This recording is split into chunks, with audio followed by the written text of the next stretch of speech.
Hey everyone.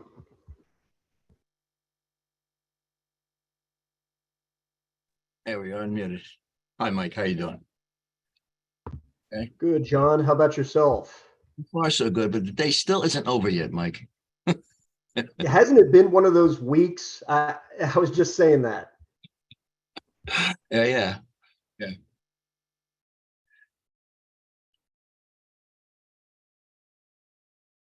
Okay. Waiting Burwell. Okay. Alex, are you staying for Tim DiBartolomeo for his? Tim should be here. I'm sitting in for Bill Kenny. Okay.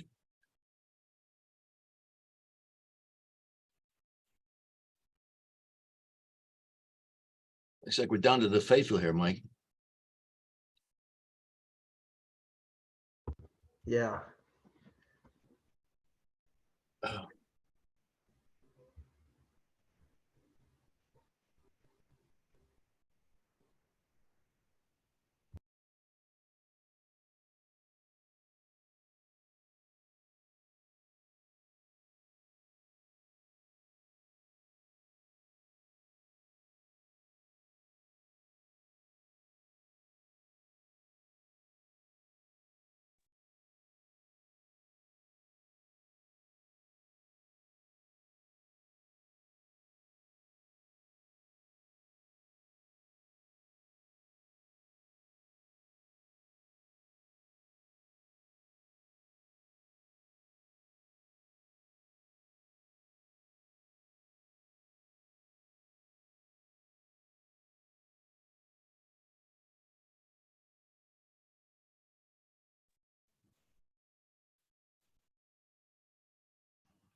Hey, John. Hi, Bruce. How are you? Good. How are you? Good. Jeff and Joe.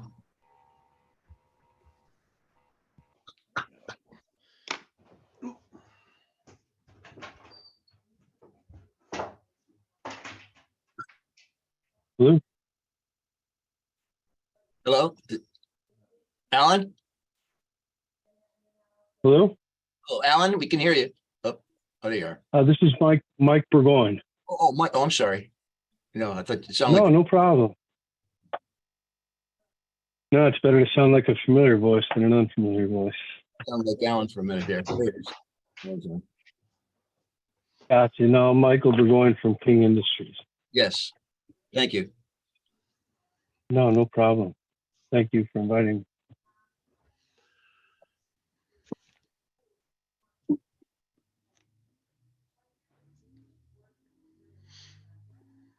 Good morning. Well, sorry. Good afternoon. Good evening. Whatever day. I don't even know. Good time count. Holy smokes. Wow. Mike and I were just talking It does about. feel like feels like a whole new day, though. Yeah. Just got off a customer site. They couldn't make a live route on their network. So and they were going into news. But it's fixed. That's all that counts there. That's all that counts, you know. That and commercials, actually commercials. That's the only thing that counts. That's where the money is. That's what Willie Sutton said too. If you remember Willie Sutton, right, the great bank robber there.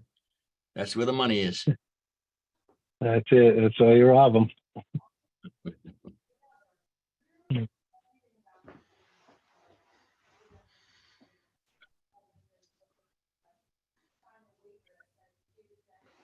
Sounds almost like something that Yankee would say too, the greatly quoted Yankee. What was his name again? Old school player. Yogi Berra? Yogi. Yogi? Yeah, Yogi Berra, yeah. Not a yogi.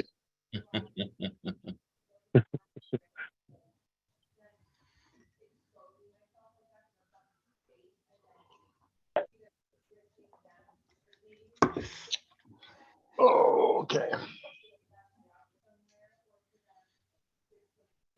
All right. Everybody hear me? Yes, sir. Good. Good. Going to call the meeting to order at 6:02. Who would like to do the pledge? John? Oh, Dr. absolutely. Pito? Absolutely.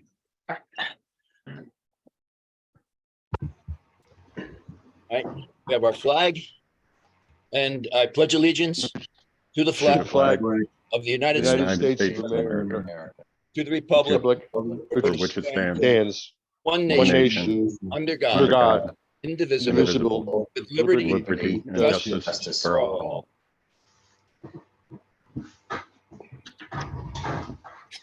So I just sent my wife and son out because my son's scout troop asked us to go do the pledge with the Elks Club at the town council meeting.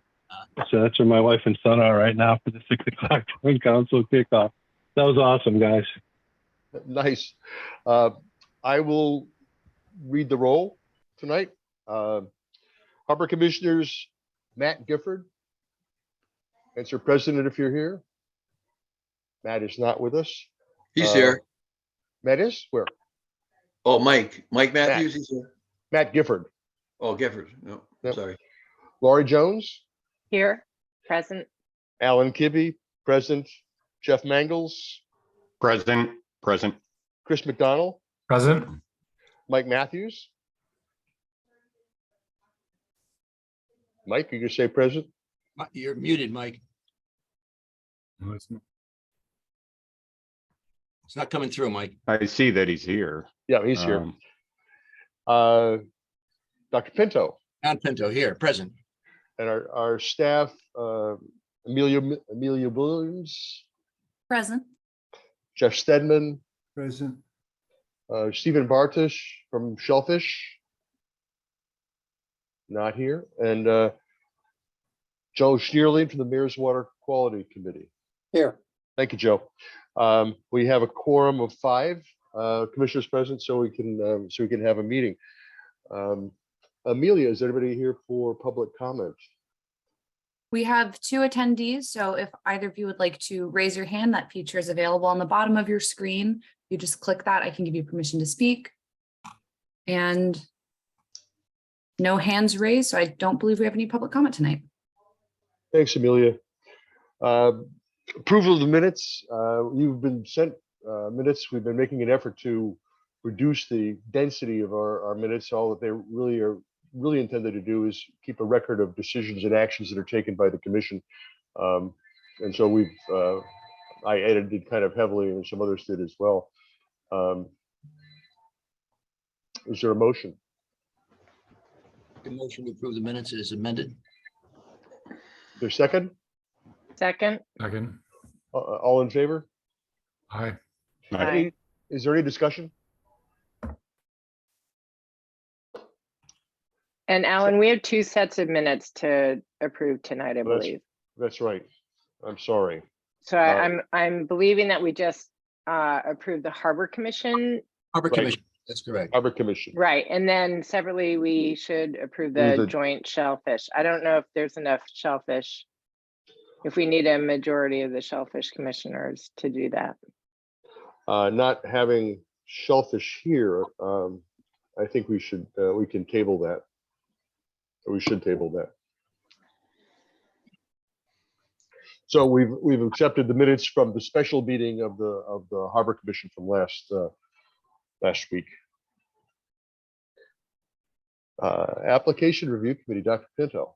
We can start there. So we have several representatives from 18 Borough. 18 Burwell Street was it's a pre-application, and it was we reviewed this last month, but this month Tim is coming back with some additional information from the Shellfish, actually based on the review from the Shellfish Commission, I believe, that they got and they reviewed that area.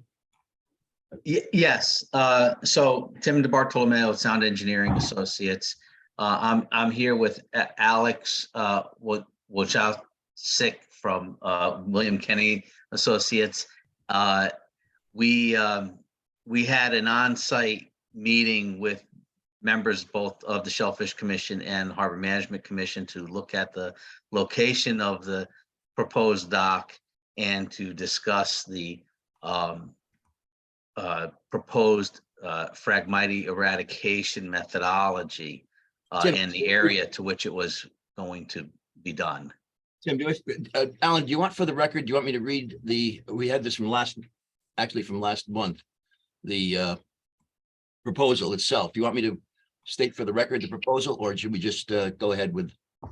I think we've all read the proposal, so I think we can Okay. just go ahead.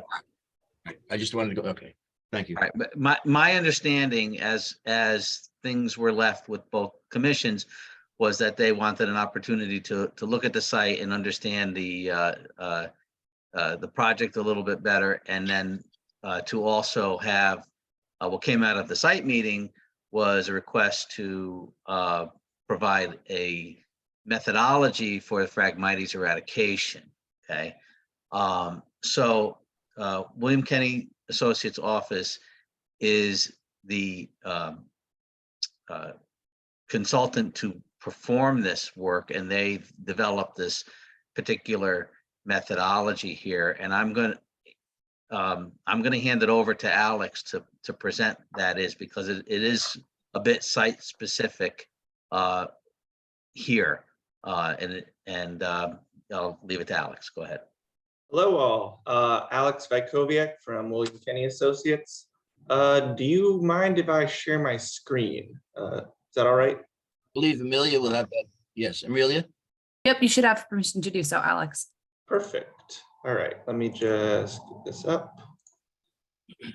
So here are some photos of the Phragmites patch in question. Let me just minimize that. So the frag patch itself is quite small, actually, in area. It's I'd say this colony is a small infestation compared to what you typically have of like almost a 14-inch tall Phragmites smothering out everything. As you can see, there's high tide bush and other native vegetation that is growing within the frag, and the frag itself is about 4, give or take. It's stunted. The salt is stunting its growth, so it's thin stalked. It's not like the Phragmites you see going down the road in Westport or Norwalk, like off I-95 or that, where it's really tall in that. So it's stressed by the salt inundation, and we believe that we can manage this Phragmites with by cutting it in. Let me just look at my notes here. I had Bill Kenny review this with me beforehand.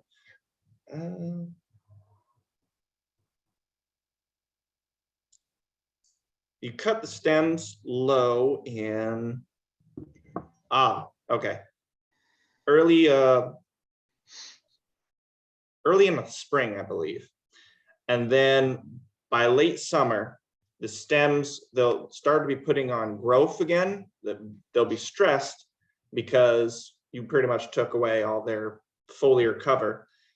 And then at that time, you hand apply with like a little sponge paintbrush herbicide. You do not spray it for this area with native vegetation mixed in, and that you want to hand apply, and you want a licensed applicator to do this. Herbicide onto the stems of the Phragmites, and then that coupled with the salt inundation should kill off the Phragmites in this area. Alex, what herbicide are you planning to use? So we filed for, we did a Connecticut deep permit for another Norwalk property on 2 Woodland Road a while back, like 2 years ago. And let me just scroll down. We had this was a much more intensive project. So we had notes for it, and we're according to monitoring maintenance. I'm sorry if I feel a bit like lost on this. This was very last minute that I was pulled in to do this. So No worries, Alex. Just take your time, please. And equipment, base plants, extracted. You had a header for vegetation management a page or two back. Vegetation management. Oh, here we go. again, this project was much more intense. This was actually creating tidal wetlands, so it had excavation and stuff. There's no excavation that's going to be taking place here, so no grading, no excavation. This should be entirely done with just hand cutting, hand applying an herbicide to the stems of the plants so as not to do a foliar spray and harm other plants in the area that are native. I mean, And Alex, I think the hand treatment and perhaps using methods of removing the soil, removing the Phragmites by digging and wheelbarrowing it out, I think is probably less invasive than I would consider by putting, I don't know what herbicide is being put down there and yeah, whether. I'm trying. Sure, I'm sure. My understanding is the herbicide that's accepted and used by the Connecticut DEP. I mean, that you guys do this, you're licensed to do this, Alex. So I believe that's the case. And the fact that it's not going to be broadcast is a big part of this methodology.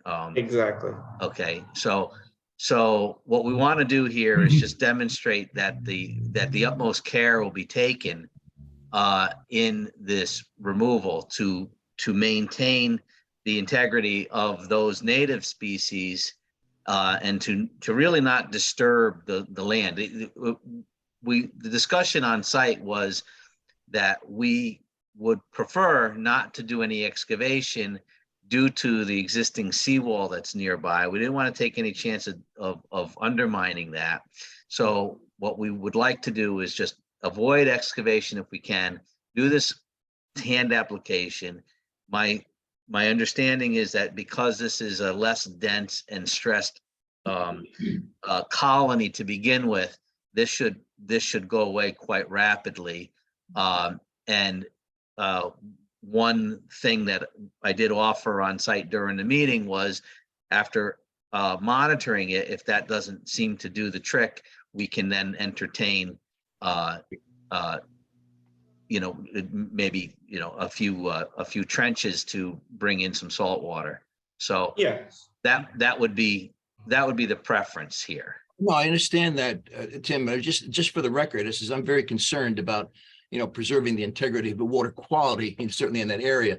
And when I hear herbicides, we certainly have runoff, and we certainly have perhaps other plants involved in that area. And I'm sure the DEP has made recommendation of a certain type of herbicide that might be compatible, I guess, with using it near the waterfront.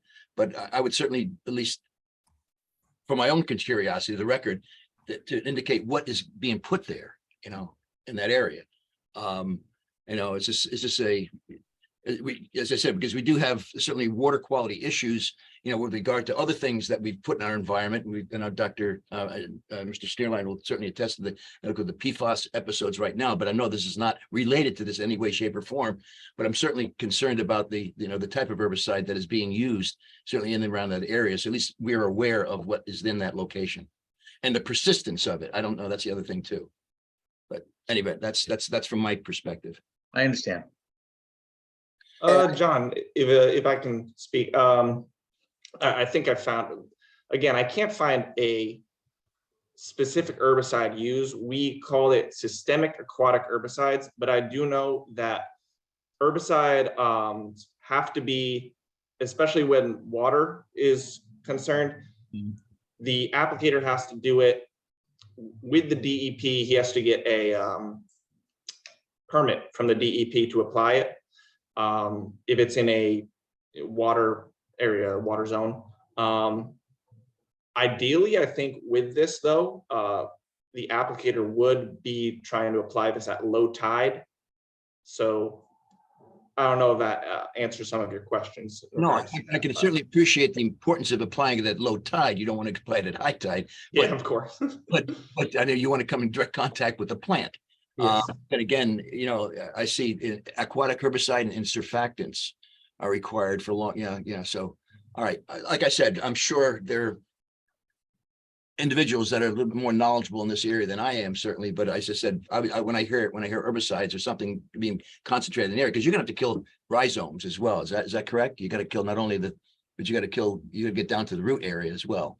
I believe the method that we're proposing, by cutting it, as I said before, the plant's focused on growth because it wants to get through the winter. So when you apply the herbicide in late summer, it absorbs it into whatever it's growing and it goes into the roots as well.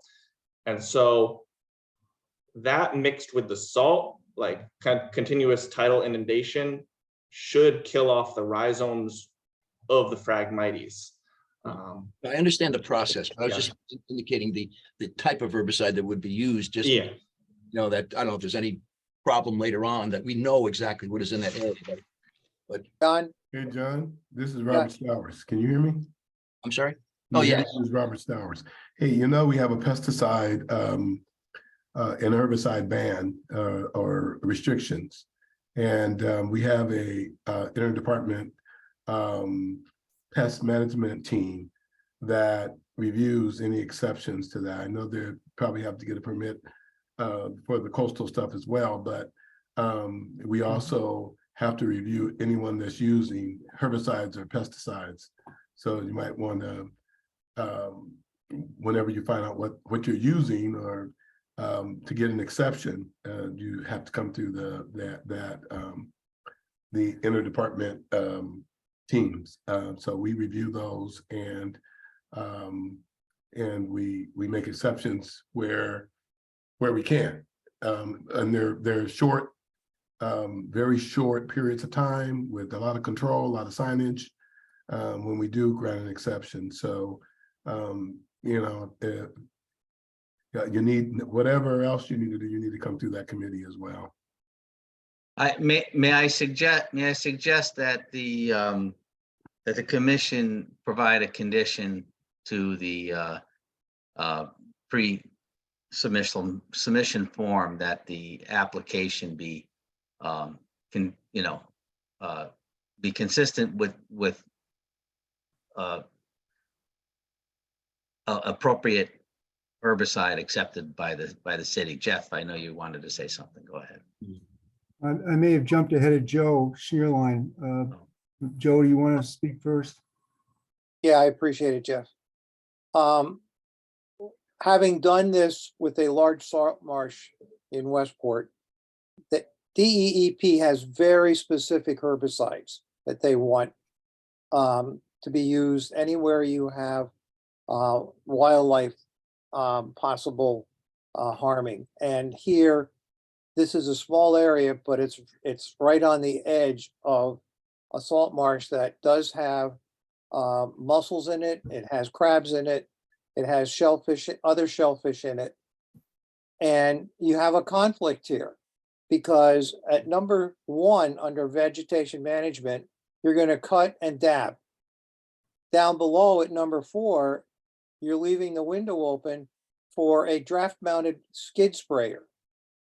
So those are 2 different methods. And I'm sorry, can I interrupt? Alex is using a sample Yes.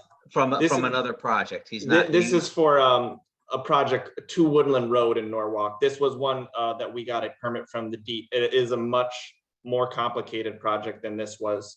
This involved tidal wetland creation as well, like dredging out channels to bring in flow from the saltwater, and that we're proposing none of that here. It's cut, not spraying, but hand painting herbicide onto the stems, and then letting the herbicide, of course, by a licensed applicator and with the herbicides approved by the DEP, and then letting the salt do the rest of the work.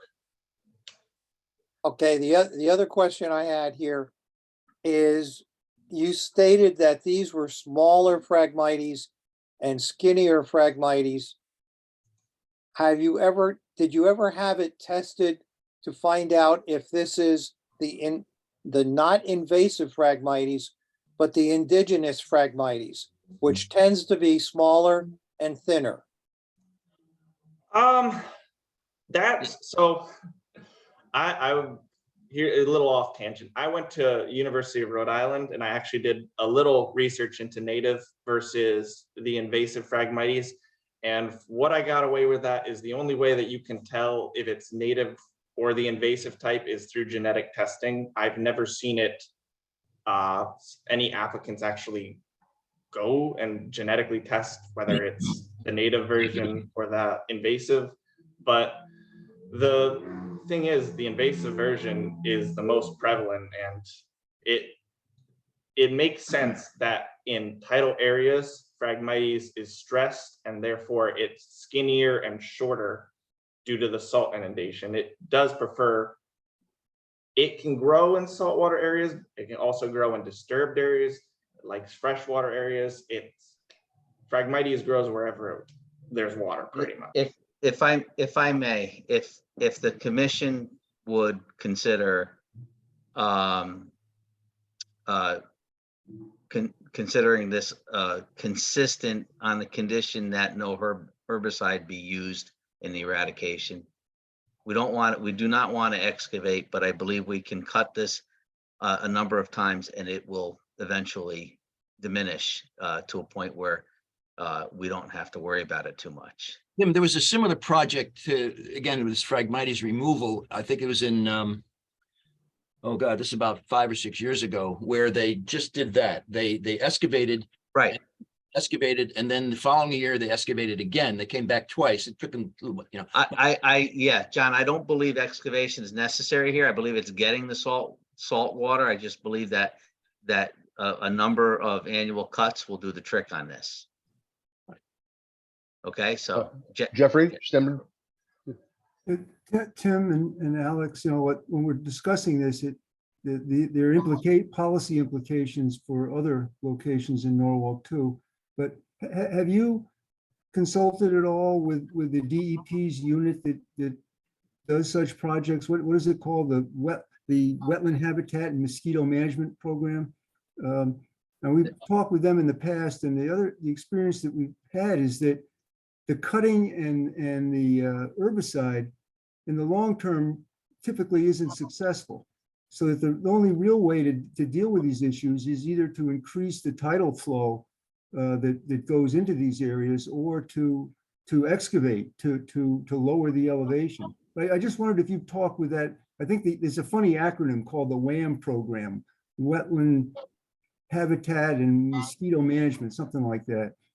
But have you talked with them at all when you designed this? And what is DEEP's, what is that position of that program with respect to using herbicides?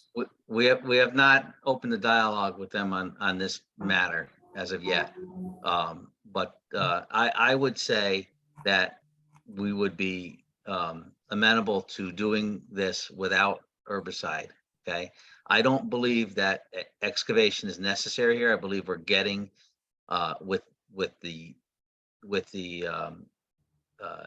stress condition of the species as it is right now, and with the cleanup of the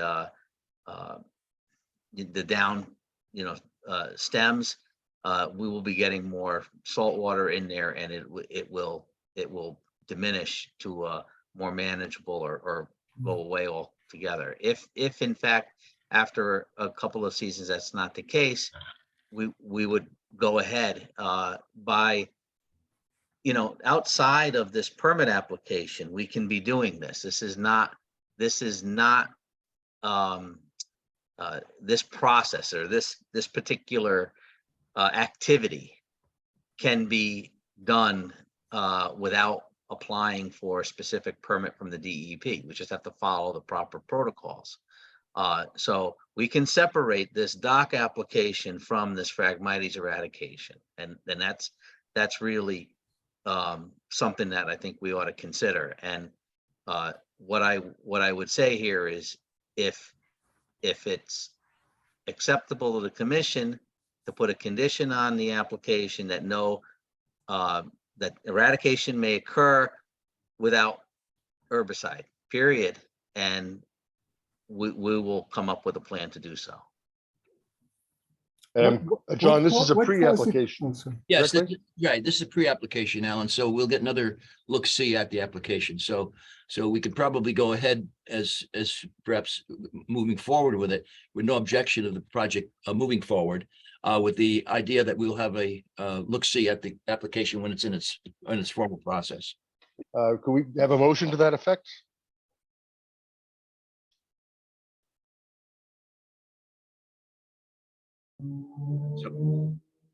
Would somebody make a Sure, motion? I make that motion. Jeff Mangles. Now, the other question I had now was what was it? John, there's a motion on the floor. Is there a second Right, I will second that. discussion? Yeah, the other aspect was any comment from the Shellfish Commission. Was there anything? Well, this will go to Shellfish. No, but I thought they had reviewed that area as well. I don't think they've had a meeting. The meeting is it next Thursday? Yes. Stephen and I walked the site with Tim and his guys. So Shellfish will discuss this and come back as the Shellfish Commission, my understanding. Sorry, Jeff. Is the motion to separate the two projects, the dock and the Yes. Phragmites removal? Yes. So we're not commenting on the Phragmites removal then with respect to herbicides and how it would be done.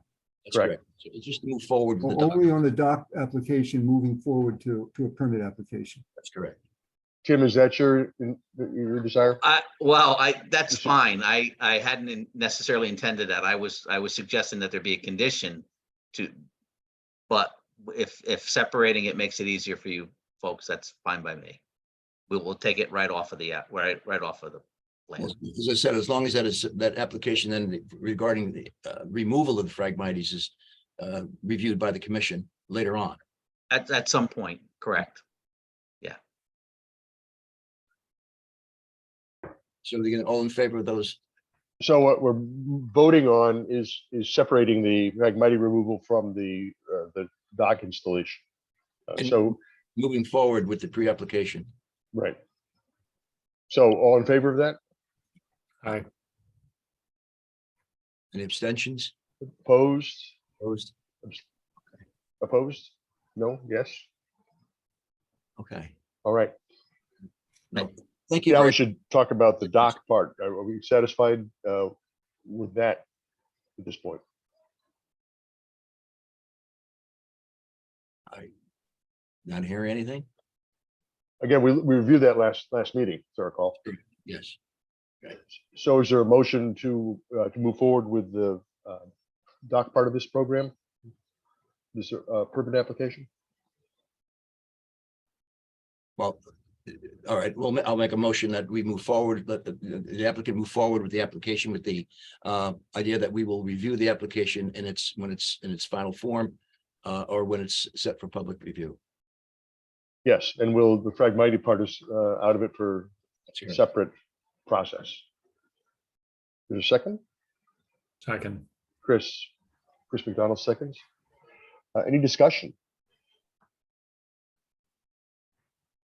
All in favor? Aye. Opposed? Abstentions? So we're all set with that.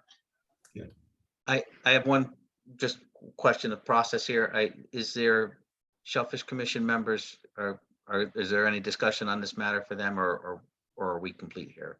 Well, for my purpose. We usually hear comment from the Shellfish Commission, but apparently they're going to be meeting on Thursday, Jeff? Their next meeting. First week of May. Yeah. Next Thursday. Thursday. But we always defer to Shellfish on this.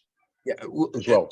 Part of that recommendation that we have is usually based on referral, that the application be referred by the Shellfish Commission, or we hear something from the Shellfish Commission, but we can certainly put this application from our point together and move forward with it. Tim. All right.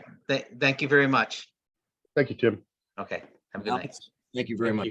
Thank you. Okay. Thank you all. The next application is it's a CAM application. Let me see if I can get this here. And The applicant, it's a CAM referral, and the applicant, Phil and Aaron Kerr, intend to replace an existing non-FEMA compliant single-family resident with one occupying a similar and smaller footprint that is FEMA compliant. The structure will be built on piers, will break away with breakaway walls, vegetated tidal wetland buffer, and pool and stormwater improvements are also proposed. The proposed plans are intended to improve the conditions by replacing the portions of the existing structure that are closest to the abutting Farm Creek in an expanded buffer area. The proposed improvements result in a probably approximately 4,900 square foot of impervious area, which is an increase of about 290 square feet of the existing impervious area. And what the applicant plans to do is put two proposed concrete infiltration drainage galleries in the front yard and the backyard will be designed to cover about 2,300 square feet of the impervious surface area. And they point out, and in total, the new home replacement will be FEMA compliant, shift the new home away from Farm Creek with an expanded buffer zone and added water management accommodations, which were not previously there. I understand.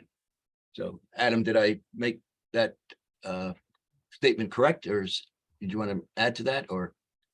Yes, that was a very good overview of the project. And Adam Blank, counsel for the Kerrs, owners of 86 Bluff. We've got Craig Flaherty from Redness and Mead, the project engineer, who will give you a very brief presentation. But also we have Matt Pop on, and I think the architect is called in, and if we needed him, we could get him in on the Zoom portion. If any questions come up, but I'll let Craig just briefly run through it for you, and then any questions you have, we can try to answer. Thanks.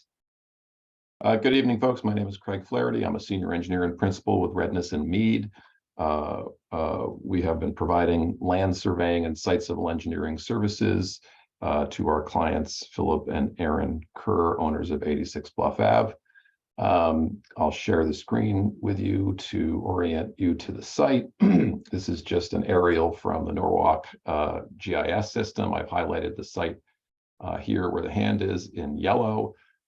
You can see that it is on Farm Creek, separated from Wilson Cove and Long Island Sound by the Bluff Avenue Bridge. Zooming into the site, you can see directly across the street is the Rowayton Yacht Club to help orient you.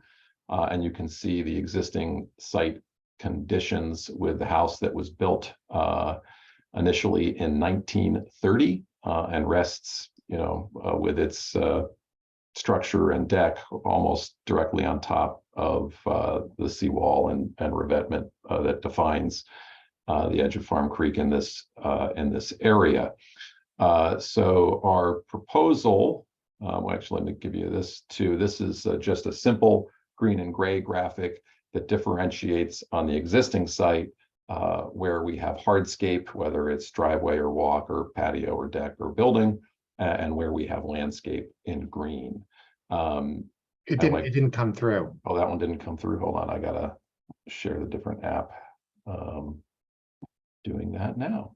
Okay, so this is the graphic of existing site conditions. In gray is the hardscape as I have described it, and in green is the landscape. And I'm going to fast forward to the proposed plan so you get a sense for how we're trying to move that hardscape where possible away from Farm Creek, including reducing the size of the driveway, at least the portions closest to Farm Creek, pushing the driveway really as far north on the lot as we can. So you see this where I'm outlining right now is the portion of the new structure that will come down and touch the ground.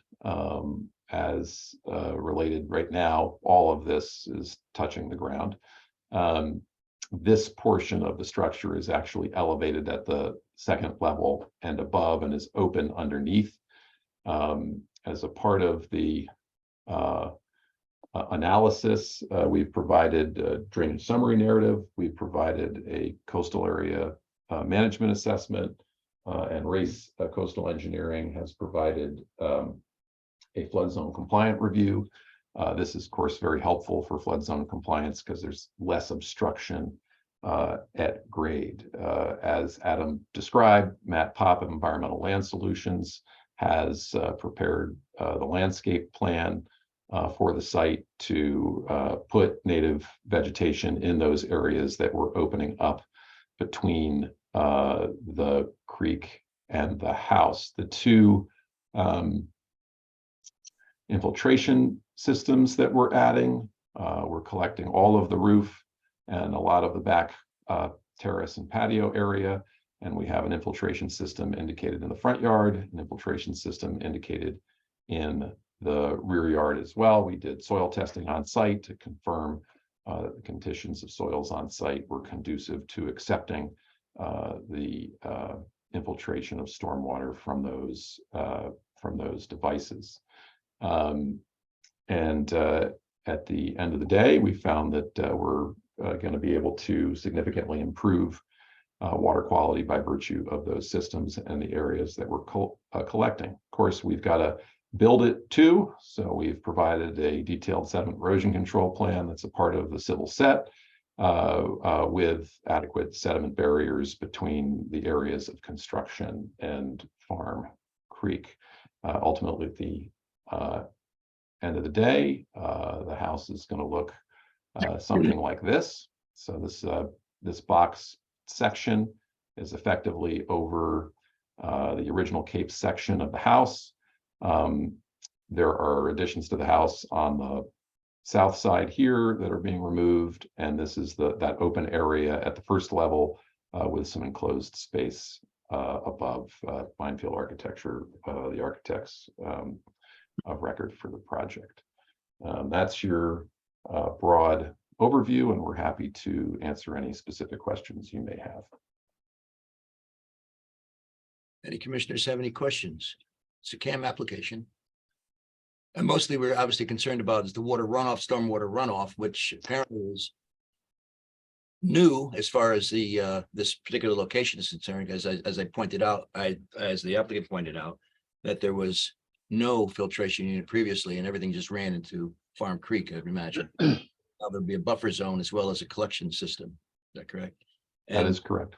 So so the as you point out here, that 2,300 square feet will be collected of the 4,900 square feet that of impervious area. So obviously we're basically, from a water quality perspective, you know, what I like to consider the net impervious coverage or the impact of the impervious coverage. We're effectively cutting that in half with the proposal.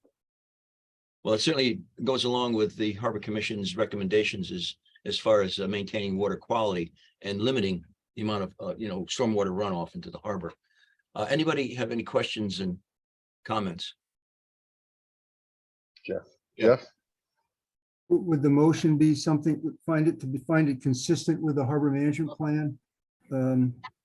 With the understanding that based on the information provided by the applicant, the project will result in a significant improvement in water quality conditions and also flood resiliency, and provided it meets city stormwater management and FEMA requirements. I think it's seems very straightforward. Right. Yes. Is there a motion? That motion? We'd like to I'll make that motion. Is there a second? All right, I'd second that.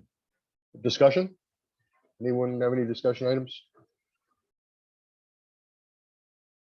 Seeing none, we'll move for a vote. All in favor? Aye. Opposed? Abstentions? Objections? Thank you for your Seeing time. none, the motion passes. Thank you very much, Greg and Alan. Thank you. Thank you very much for the presentation. Okay. Next item we have on the agenda is North Building Zone Regulations Amendment for Historic Preservation. I'm not sure, Amelia. Science Road? Is that Oh, on the way we have it on the agenda? Amelia has it on the agenda. Is the North Building Zone? We can hold off on this. well, I just saw I have Science Road ahead of this on my agenda. Yes, that's the way I originally submitted it, but then in the agenda that was sent around to the commission, that was put on number. Okay, I'm sorry. I've got an version. So Sorry, Alan, I switched that just because Attorney Blank is representing both of those, so I just figured it would be nice That's to have fine. those back to That's back. fine. Oh, I see. Okay. I wasn't sure exactly what, by the switch. I'm sorry. I'm going by what was placed on the agenda, not what I submitted to the application, as part of the application review. I had 12 Shorehaven Road as number 3 item. But as I said, we can go ahead with the no zone regulations amendment if That's fine. that's on the agenda, on the item on the agenda. So I guess, again, if I did read that, and we did read the applicant, Mr. Blank, if you'd like to walk us, Sure. and again, what the consideration of the Harbor Management Commission would be under these conditions. Right, so on this one, so again, Adam Blank, I'm the lawyer for Sono TOD 2 LLC, which is technically the applicant that's asked for this text change. And the text change, there will be a special permit filing that relates to property on Chestnut Street that has nothing to do with your purview, which triggered the need for this text amendment that's in front of you. But because the text amendment applies not exactly citywide, I'll show you in just a second, but it applies across a number of zones that potentially could affect a parcel on the harbor. That's why it comes in front of you. Let me just share my screen. And I'll show you just the reg itself. It's a historic preservation reg. There exists in Norwalk already in many, but not all zones, a historic preservation regulation, which effectively says if you preserve a historic structure, often if you also fix it up and put some money into it, in exchange for doing that, you can get some leniency or some bonuses or some incentives on other things that you might need for your development, whether it be density or a parking issue or a height. That reg is actually different in many different zones, slightly. So one thing that we talked about with the zoning staff was that, well, why don't we have a consistent regulation across all of the zones that have such a regulation? So that's why this one actually would apply to a number of zones, which I'll go through in just a second. And I would say the most meaningful change, it cleans up and streamlines the existing ones, which I think have very little to do with the harbor. The only thing on this that is somewhat different, which I think is much better, is that the old reg or the existing reg requires the historic structure to actually be on the property that you're going to be improving or that your project is on. It's got to be on one lot. What this reg would allow is the historic structure can be on an adjacent property.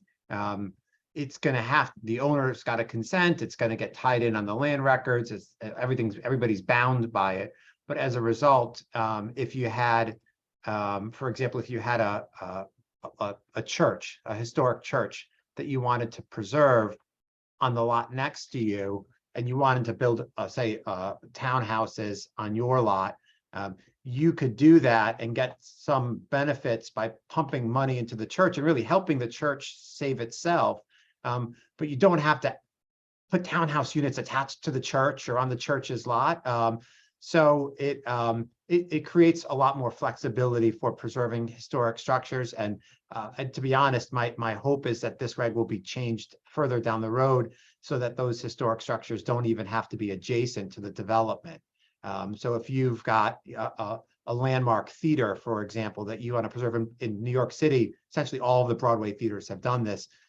They've been preserved by essentially selling their development rights. That's really what it is, to a developer in exchange for a condition that that structure has to be preserved and function as a theater. And if it doesn't, it screws up the other development too. They're tied together, and so that you can't just take the money and then close up shop for the theater.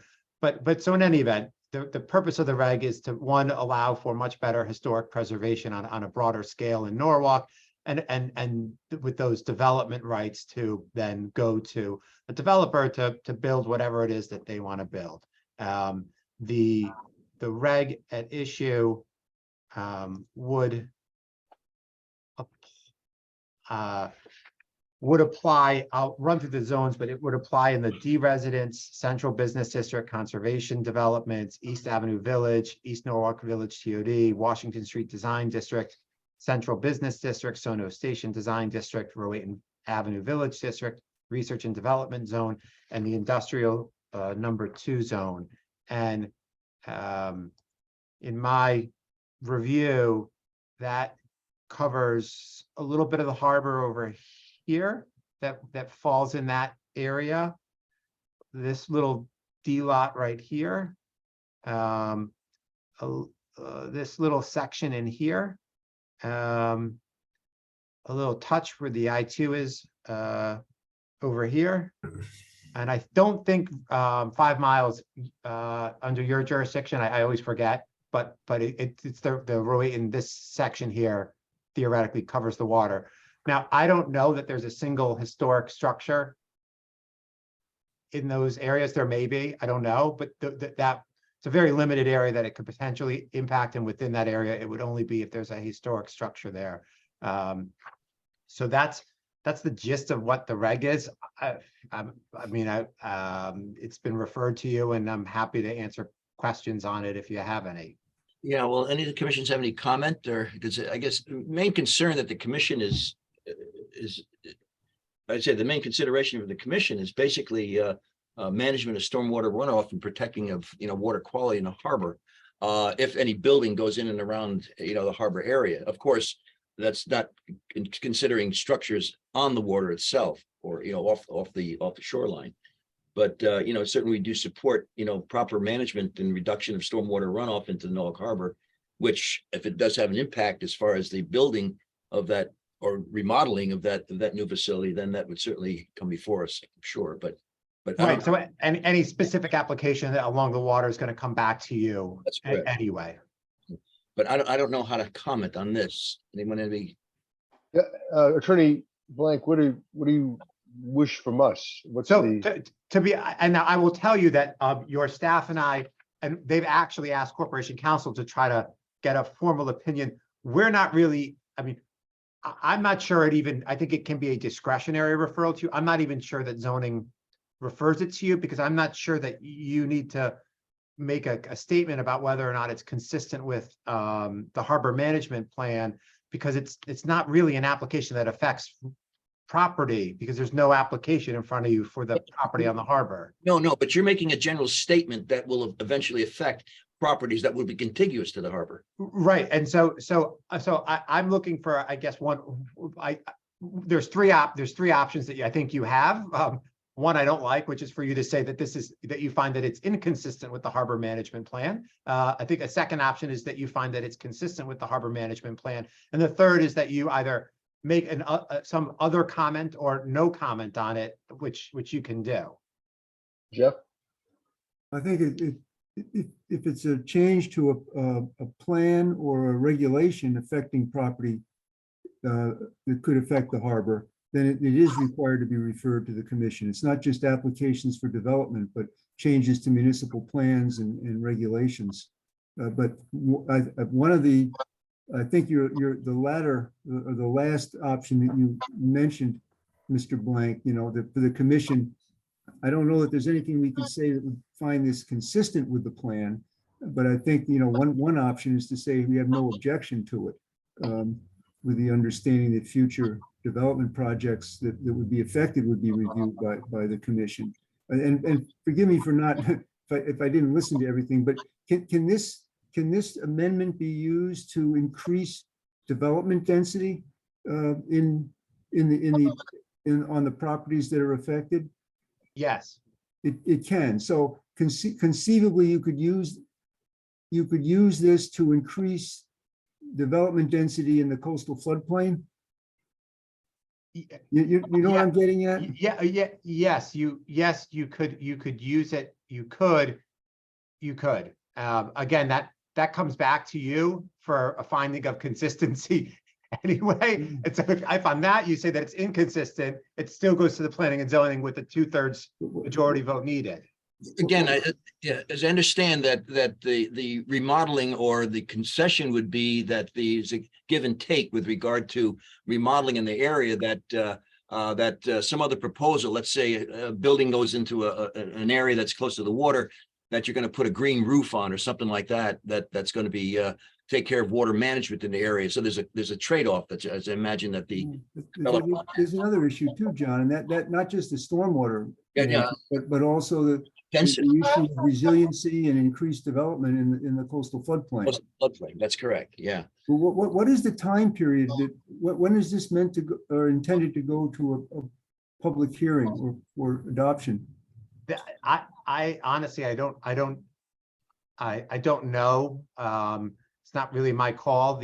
There is a special permit application that has not been filed yet. Again, that's over on Chestnut Street towards the police station that won't come to you. And I would anticipate that, I'm guessing that the text amendment will be acted on at the same time the special permit is, but it's possible that planning and zoning will want to have a public hearing and a vote on the text amendment first.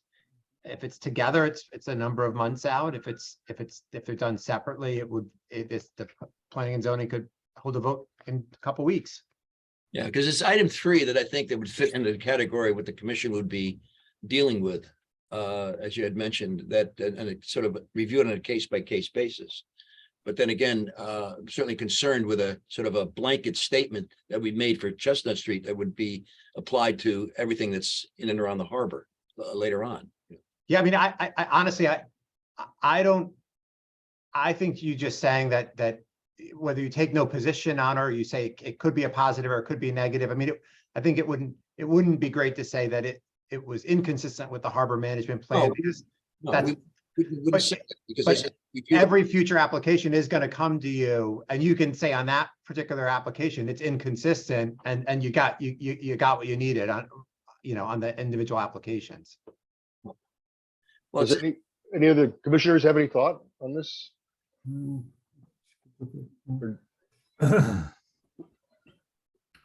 Well, I think encouraging historic preservation is a positive thing.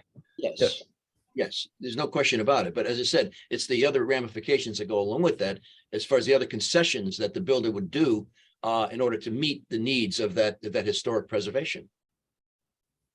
Right. So would we have the opportunity, even though it's, I mean, would the change in language give accommodations that we wouldn't have the opportunity to say don't meet the harbor management plan? I mean, it would be good if they're helping historic preservation, but if they're increasing density or, whatever, that's more damaging to the plan. I don't know. Well, we would be able to determine whether it improved water quality or didn't improve water quality. Right. Which is the only real effect that increased density or a larger footprint would have on the harbor. The height isn't really our purview. If there's a 2-story building or a 4-story building, doesn't have any effect on the harbor if it has the same footprint and the same impervious runoff area. Oh, but we would be able to comment on whether it increased impermeability and increased runoff. But there's also questions of harbor access, harbor visibility, things like that are part of our jurisdiction as well. Jeff. Yeah, I just think there's a more significant issue, and we're getting towards that with the larger rezoning proposals. It's not just stormwater management, but it's issues of flood mitigation and resiliency. And we know from recent examples in other communities that the DEP has determined that proposals, including rezoning and actual development proposals that would increase residential density in the coastal floodplain, are inconsistent with the Coastal Management Act. So that whether they comply with FEMA standards or not. So that in the plan calls for support of the Coastal Management Act and its application to the review and guidance of waterfront development proposals. So it's not just stormwater management, it's issues of coastal resiliency and dealing with rising sea level with respect to residential development. In this instance, maybe there's not enough, we don't have enough understanding to raise an objection and to say we have no objection, but to express the concern that we would have if applications such as this would result in increased residential density in the coastal floodplain. Sort of a wishy-washy approach, but I don't know that we would have enough to say, understand this well enough to say it would be inconsistent with the plan. That's correct. See, I don't know how this particular, the verbiage in this amendment here would affect sort of more of a global approach to what we would need to do, and that is what we would need to do later on. Maybe to say have no objection to this, but we still express our concern about rezoning proposals that would increase the residential density in the coastal floodplain. Correct.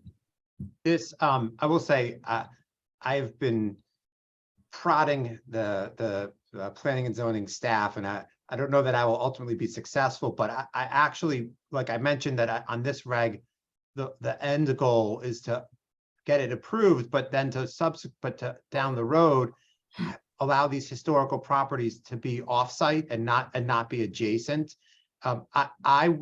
My ideal goal for Norwalk would be to see something like that for Water Street, on the water side of Water Street, that instead of preserving historic structures, you would have other, I would say, concerns that would be germane to the Harbor Commission and to preserving marine uses, essentially transferring those development rights somewhere away from Water Street, with the developer getting a financial incentive essentially by allowing a transfer of development rights, which would then fund the resiliency improvements that you want.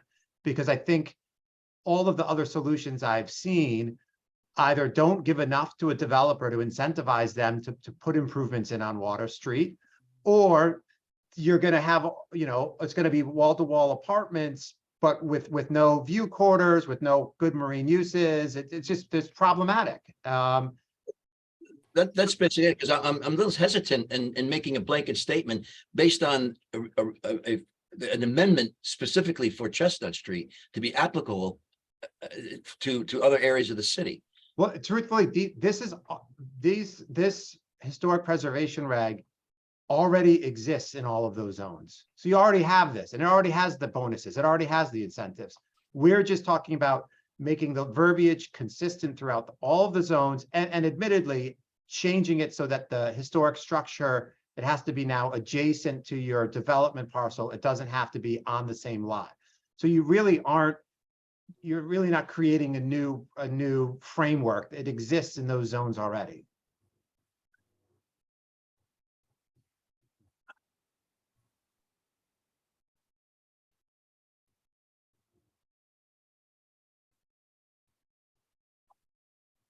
Attorney Blank, what's the time frame for this and all? Do we have time to ponder this more as a commission?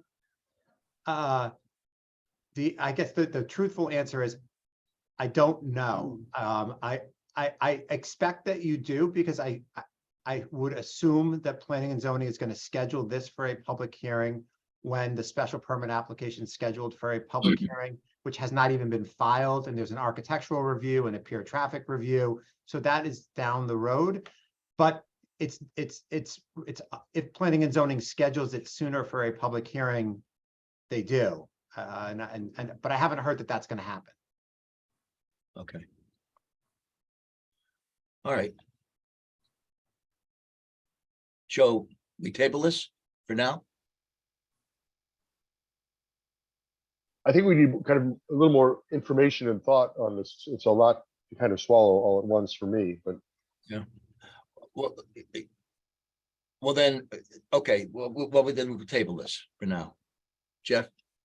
I might say though that Attorney Blank's comment about consideration of transfer of development rights, not necessarily related to this, is something we hadn't thought of before, and that's something that you might want to give more consideration to, not with respect to this proposal, but with other rezoning proposals. I thought that was a very interesting idea, but anyway, that's a way different from the item before us now. Well, I second the motion to table the item. Okay. Any discussion? All in favor? Aye. Motion's tabled. Any objection? All right. Thank you, Adam. Thank you. Thank you. Okay, the next proposal is, if I can get this here, is an application at One Science Road. This is a DEP application to renew, let me see if I can get this over here.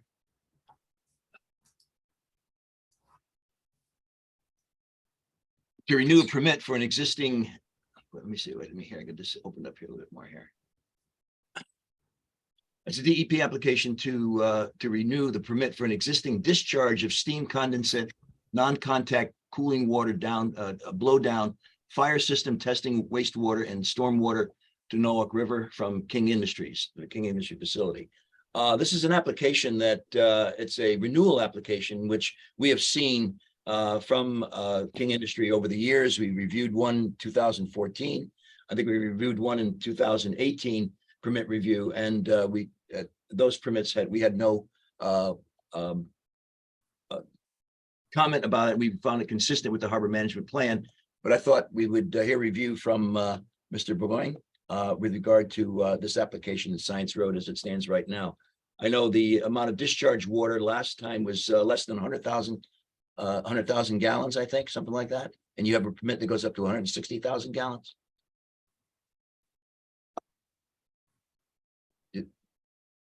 I don't know if Michael's there.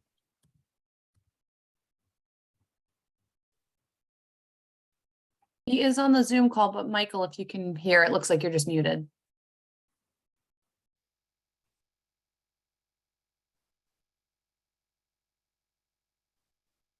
No.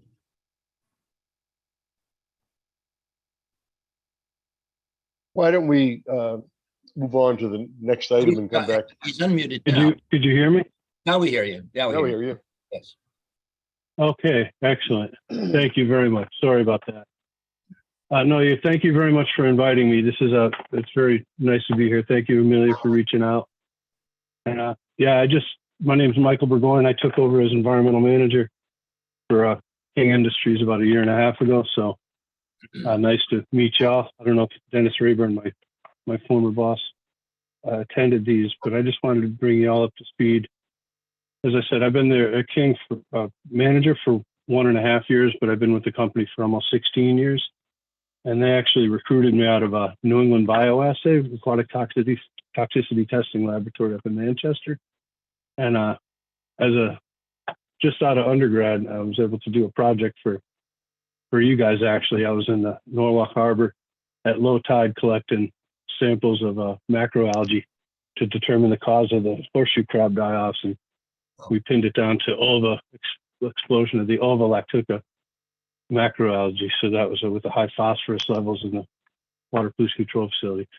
So life sort of went full circle on me, and about 15 years later, King reached out to me at the lab I was working at and offered me a position as a water and waste compliance specialist, and I'd never heard of them.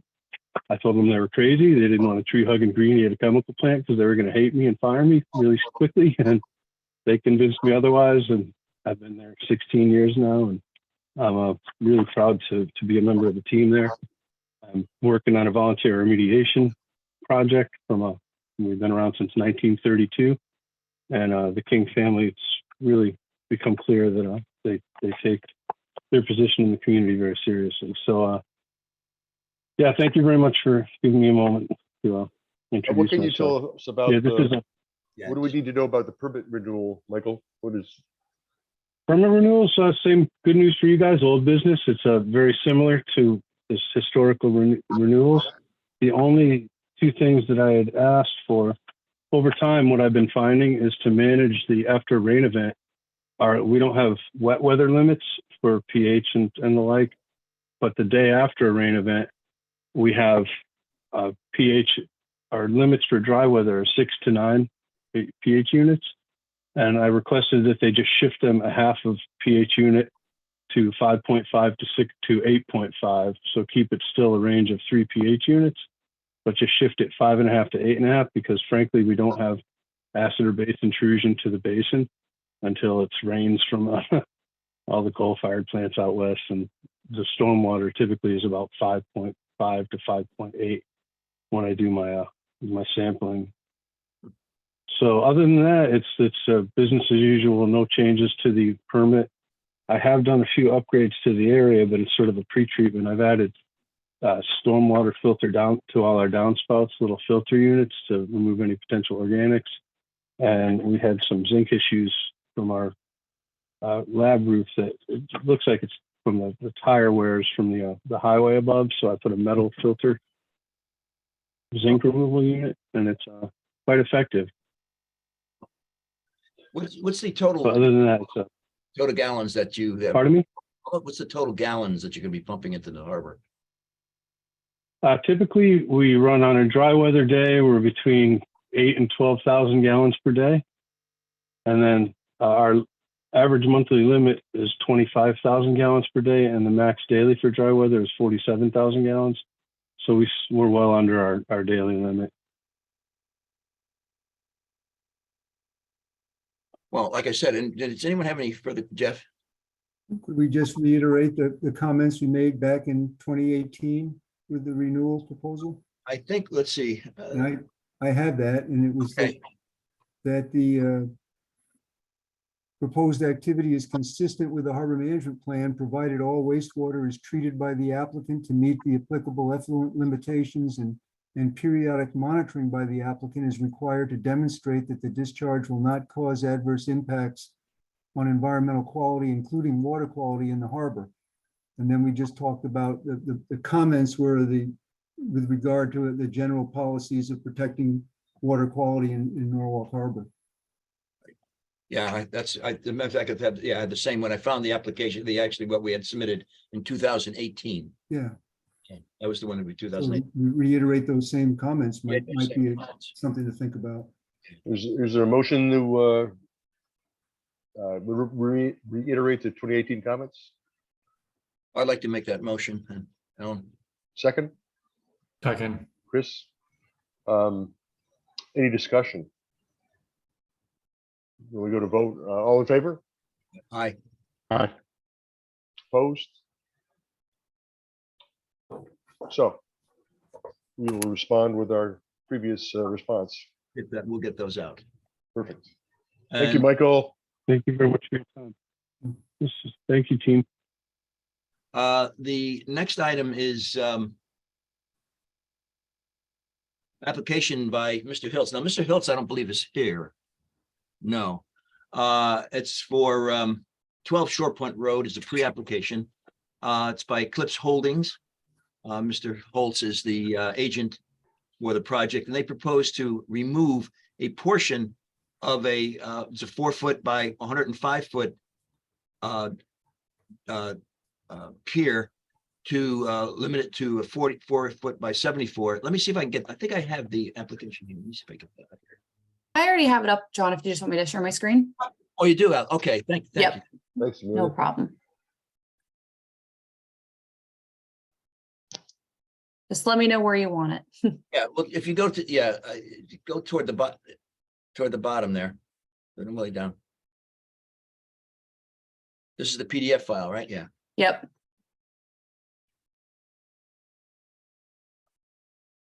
All right, well, you can see, well, slow down. It's just, there's our location there highlighted at 12 Shorefront, Shaven Road. And if you go down more, Amelia. Oh, and the other thing, I think the other thing we want to keep in mind, look at the docks, the adjacent dock there, that's already there. All right, so and you'll see in the next diagram, right there, that the owners have juxtaposed the two facilities there. This is the current location here. And you can see the length of the dock goes out, that goes out to 105 feet, 105 feet with the boat that's located on, I guess it's on a piling support lifts for the boat on the left-hand side of that pier. What they want to do is they want to truncate that to 77 feet. And let's see, let's go to the next die. Oh, the other thing I was curious about too, you see, notice here that they have a distance from the end of their dock. It's 404, I think it said 440 feet to the town bed. They made a special point on that. And if you go to the next diagram, which shows their new proposal. So what they plan to do is to truncate that dock down to 77 feet and then put a ramp that's going down to another dock. What was the dock was going to be? Let's see, it's a 3-foot by 30-foot ramp and piling supported onto a 10 by 16-foot floating dock. And that's going to be left. There's going to be 2 piling supported lifts on either side of that. If you notice, if you go up a little bit more, you see the 2 lifts, power lifts that they plan to have along with the cradle that the boat is going to be on. And they also make comment that it does not extend beyond the neighbor's dock.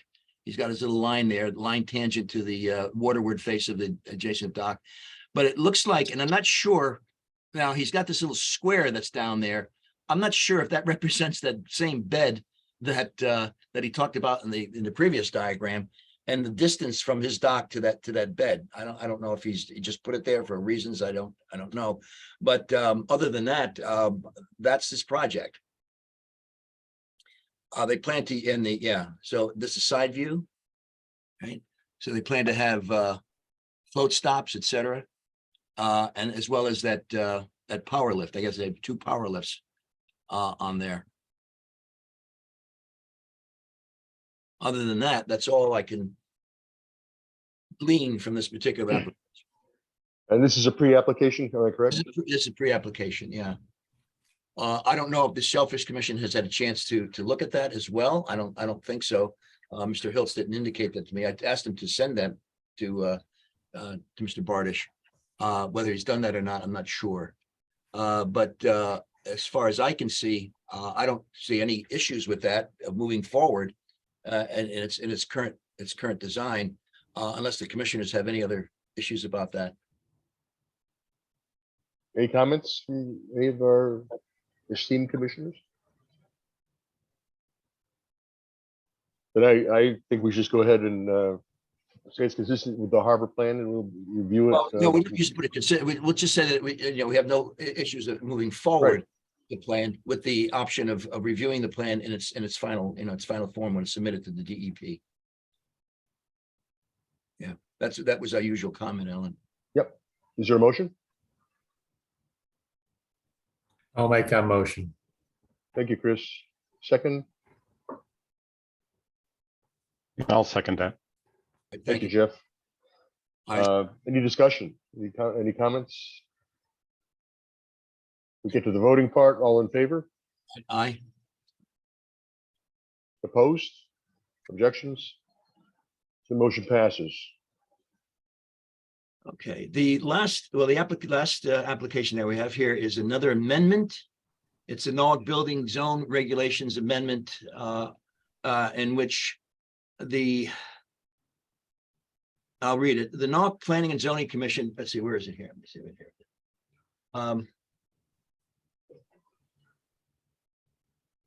The Norwalk Planning and Zoning Commission has received an application to amend the zoning regulations that pertain to expanding the city's right-of-way, not causing a lot of structure to become non-conforming. I'm sure. The Transportation, Mobility, and Parking Department, or the TMP, is seeking to expand sidewalks and streets throughout the city. Phase 1 of their plan is to, if I get this up here, where is it here? Phase 1 of their plan is to expand approximately 3,500 linear feet of new sidewalk and curb that abut approximately 12 parcels of land. This expansion of sidewalk streets may cause remainder of the owner's property to be in violation of sidewalks and curbs that abut approximately 12 parcels of land. Let's say this expansion of sidewalk streets may cause remainder of the owner's property, I can't even see small print here, property to be in violation of the zoning regulations, which is why they are seeking this text amendment. A recommendation by the harbor manager is made and referred to the planning and zoning, who will tentatively hold a public hearing on Wednesday. Oh, this is for May 17th of 2023 at 6 p.m. regarding this application. Apparently what they want to do is they want to use, the city wants to capture some of the land that's adjacent, of the land that's adjacent to the property owner and assume that property either by payment or by eminent domain. And so that there's sort of a buffer zone. But in doing that, that would leave the owner's property out of compliance with what I guess the regulations state as far as its square footage. And so what they want to do is to, where is it here? Amelia, excuse me, help me out on as far as what they're planning. Yeah, of course. I think, no, you did a great job summarizing. Essentially, it is a regulation that would affect all parcels in the city, which is why it's being referred to as the Harbor Management Commission, because it would affect parcels that abut the harbor. But yeah, so TMP is looking to expand sidewalks. So in doing so, if they take part of a person's property, it may cause certain structures or the lots themselves to become non-conforming. So this text amendment would mean that if TMP had to take like the first 10 feet of the property, instead of making it non-conforming, because now the house is only, 30 feet from the new from the house instead of the required 40, setbacks and like lot coverage and things would still be measured from that original footprint. And that 10 feet wouldn't cause things to be non-conforming. So it's, You'll assume that the land that's usurped by the city is part of the owner's property if they do. yes, exactly. So the proposal that they plan to put forward is based on one that the town of Milford has proposed. And so it reads, any portion of a lot acquired by the city of Norwalk, whether by way of eminent domain or voluntary transfer from the for the purpose of improving or widening a public street or public sidewalk, shall not be deemed under any circumstance to render the remaining portion of such lot or the building located therein illegally non-conforming or expanding an illegal non-conformity with respect to the minimum lot area, lot width, or any yard requirements that are regulation of these regulations. Any portion of a lot so acquired shall be included as part of the lot as it existed prior to such acquisition for purposes of determining compliance to the minimum lot area, lot width, or any yard requirements of these regulations. I can see what they certainly tried to do, trying to figure out again what the Harbor Management Commission would be involved with as far as this type of amendment, other than to indicate perhaps, as I know that many of the cities trying to develop either a berm or a swell. Is that it for water collection? Is that what that's for, Amelia? No, this is really just for TMP, for that department to expand sidewalks in the city. So it's just if they're taking that bit of land, they don't want to make any of the lots non-conforming.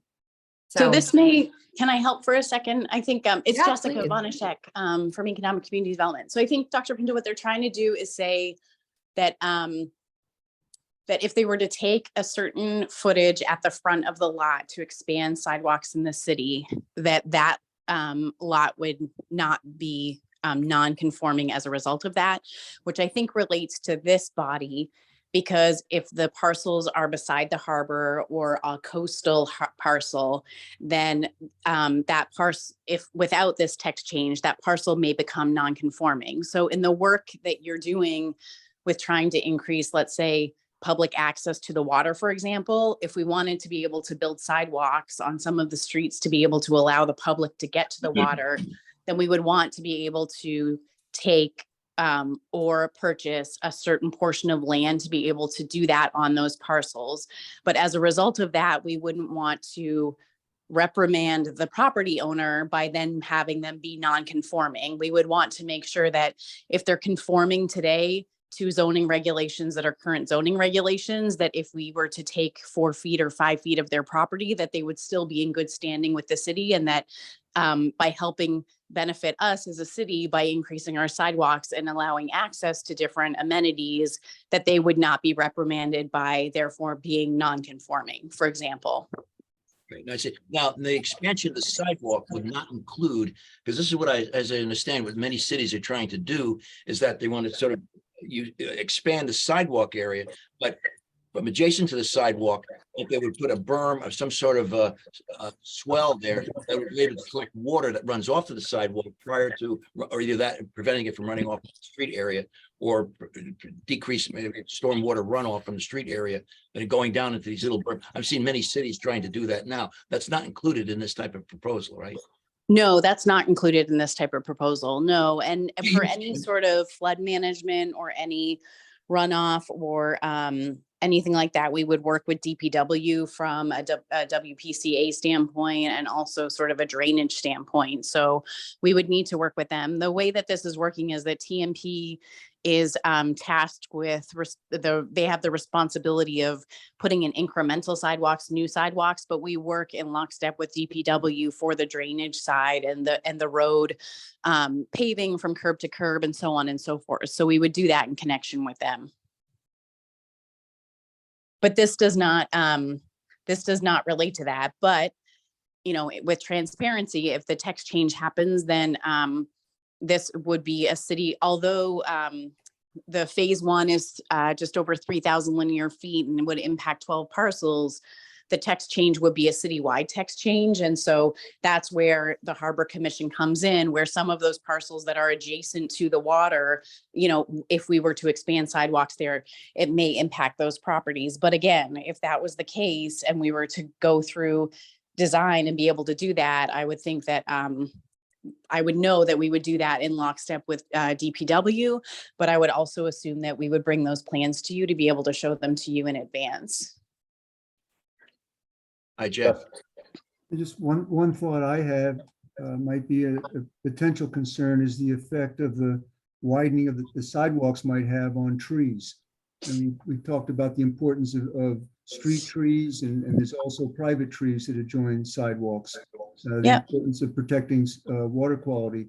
So I think if we were to have no objection to this, we also want to make the comment that it's our, we would be concerned or we are understanding that this would not result in any further loss of tree canopy or street trees. And maybe increasing the impervious surface if they're going to expand the size of the sidewalk. Yeah, but also there are trees that then the roots are near the sidewalks, John. And so you're working on the sidewalks, you can affect the tree roots, and also there are some trees that are right up next to the sidewalks. I don't know. And that's not the goal by any means. And actually our department, in addition to increasing sidewalks, we actually have, you know, we've received over $1.5 million to plant trees in the city. And in South Norwalk alone, we planted over 200 trees in the last 2 years. So, you know, part of the effort of this department is not only to increase the sidewalk, increase sidewalks to increase walking and mobility to be able to reduce the environmental strain. But in addition to that, we're actually working with a company called Planet Geo to build a tree inventory and a tree canopy analysis and also a tree planting plan that will help us guide that $1.5 million in tree planting as well. So, but I completely 100% hear what you're saying, Jeff, and I completely acknowledge that that is definitely a challenge and a balance in trying to get it right. But I did want to let you know that with that canopy assessment and the tree assessment and the planting plan and that commitment to those trees, that this is the first year in Norwalk's history that we've been measuring that we've actually planted more trees than we've taken down. So, you know, I think that we're trying to, we're really putting that forward. The other thing actually that I should flag for you is that we're working with the redevelopment agency on a climate action plan and a resiliency plan as well. And, you know, although that doesn't relate directly to this particular item, it does actually directly relate because it's based on environmental efforts and also based on the tree canopy as well. But we should really loop this body into so that you have the ability to review that and provide comments and act as a stakeholder in that process as well, because it relates to the water storm runoff and all of the items that you work on. Any other comments from anyone?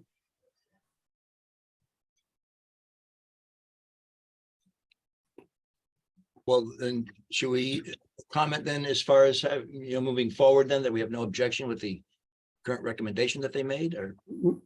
Perhaps no objection with the understanding that the planning of the sidewalk expansion program will be done in coordination to achieve other city goals, including, it will not adversely affect existing trees substantially and will be done in coordination with planning for these other beneficial purposes that Jessica mentioned, stormwater management and also increasing tree canopy. So the planning for the sidewalk and stormwater management and tree canopy would be coordinated so that the sidewalk plan wouldn't adversely affect the achievement of those other goals. Something like that. I don't know if that makes sense. We can rift around that, Jeff, I'm sure.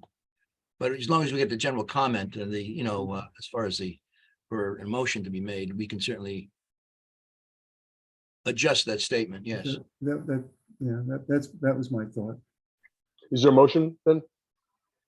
Do we accept Jeff's comment and intent of what he just said? Coordinate the sidewalk planning program with the other ongoing programs that have environmental benefits, such as the tree planting program and efforts to improve stormwater management. That's correct. Yeah. Well, that was my main concern, because I said when they expanded sidewalks, I said they're going to increase impervious surfaces, number one, the tree issues. And also, I've seen in many other communities that many of the sidewalks are being altered so that there's a runoff that goes into these little berms, with either stone or gravel runoff to decrease the, runoff from the streets, runoff from the street, et cetera. So that the sidewalk program will be done, that expansion will not have an adverse impact on the harbor, including water runoff and stormwater. Hopefully that would include that. That's correct. Another comment. Yeah, this is Robert Stowers, and as Jessica stated, we are doing the tree canopy study that will lead to an overall plan. And part of the process is dealing and bringing in stakeholders.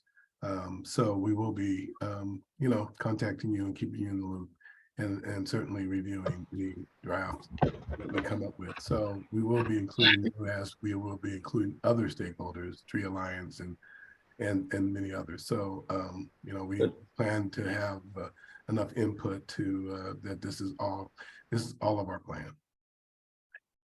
And I think the core of this is really the beginning of this is to not penalize the homeowner, to say that now your property is out of compliance because the city has taken over some of it. So that is key.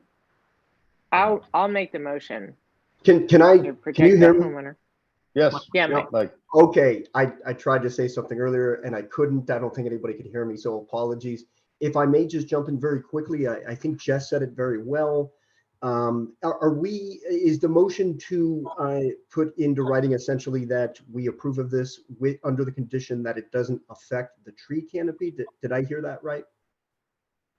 Well, we're not voting on whether the city can do this or not. It's a no objection. Right. But it's not, the motion, the thing we're voting on has nothing to do with whether the city increases the sidewalks or not.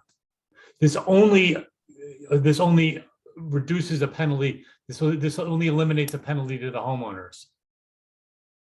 So there's nothing about this. There's nothing about what we're voting on that has anything to do with, saying we're objecting to the city increasing sidewalks or not. Right. That's not, Sure. that's not that's not what's in front of us. What's in front of us is verbiage that will eliminate a penalty to a homeowner for a program that they're planning on doing that is not in front of us for objection, approval, comment or anything else. Well, I think it is in front of us for Understood. comment, and the comment might be, if I could suggest, that the commission would have no objection to it, provided it's done in a manner that doesn't adversely affect stormwater conditions and conditions in the harbor, and that it's coordinated with the other ongoing city programs to manage stormwater and also increase tree canopy. I think what Chris is saying is that what's in front of us is just about homeowner protection, that they won't be penalized if the city takes part of their property, that they're going to be in zoning violation. I believe that's what's in front of us now. Exactly. Absolutely correct. So as I said, with that statement alone, as far as that one state, we have certainly no objection to that amendment moving forward. But if they, so I'll make that motion. Second that motion. Yeah. All in favor? All right. Okay, there's one other item, Alan, on our application review that needs a little bit of consideration. I would say a lot of consideration because it really makes a major impact on our future direction as far as the commission is concerned and direction as far as future applications. And that deals with the 26 Valley Road. The DEP went ahead and approved that application with full understanding that the property owners, riparian rights are, let me see if we can get this here.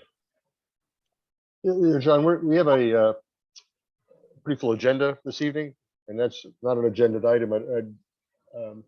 All right. Okay. All right. Yeah, we could have a discussion about that. I just don't know this is the time to go into that because it's forward. Okay. All right. It's been approved by DEEP and with our over our recommendation, but that's a bigger discussion, I think, about how we. It's going to be a very big discussion because it's going to come back around and bite us in the back a couple of times as we move forward. Yeah, I agree. Okay. All right. Well, then we can reserve that for another time. Then I yield the floor. Thank you, Dr. Pino. I'm going to try to be brief and just tell you some of the things we've been working on, or I've been working on. We kind of focused on the administrative functions of the commission a little bit. With Amelia's help, we've made some changes in how the application review process works. We've required that the application materials be submitted to City Hall via our either by mail or by the Norwalk Harbor Commission website, or sorry, email address. So they can be stamped in, dated by Amelia, and we can keep track of them that way. As we reach out to the people we know that submit things to us, we're telling them we'd like to have them 1 week in ahead. Once they get to Amelia, she will distribute them ASAP to the people on the application review committee, which right now seems to be the entire commission. So we'll have plenty of time to review the documents before we have to sit down and discuss them, which should hopefully will help us speed up some of these conversations. There's also a need for document retention, and we need to work on that. The example I was going to use was 26 Valley Road, because we've had a deep permit issued or license issued, but we didn't know that license had been issued until Jeffrey talked with people at DEEP, and they finally sent him a copy of it. So it just seems to me when we make a decision, we review an application, that we somehow find out what happened to that application from the state level. So I want to work on that a little bit.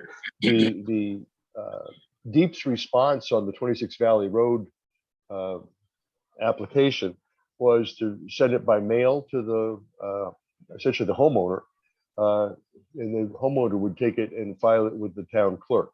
So I think we need to see what that document path is, and if the town clerk has copies of all these DEEP permits, that may solve part of the problem, that we know where to find out if they've been what the action by DEEP has been, and also so we can have a complete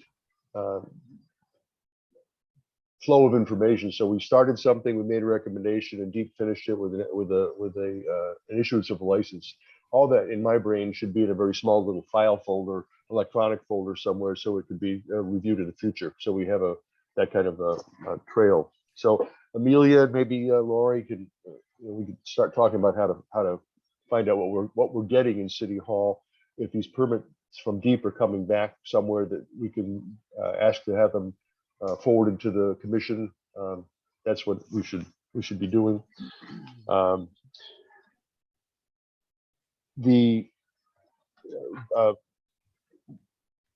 The harbor master and I were invited to a meeting with the Walk Bridge people at their Monroe Street office, and we did that yesterday. And I think Bruce will report on that when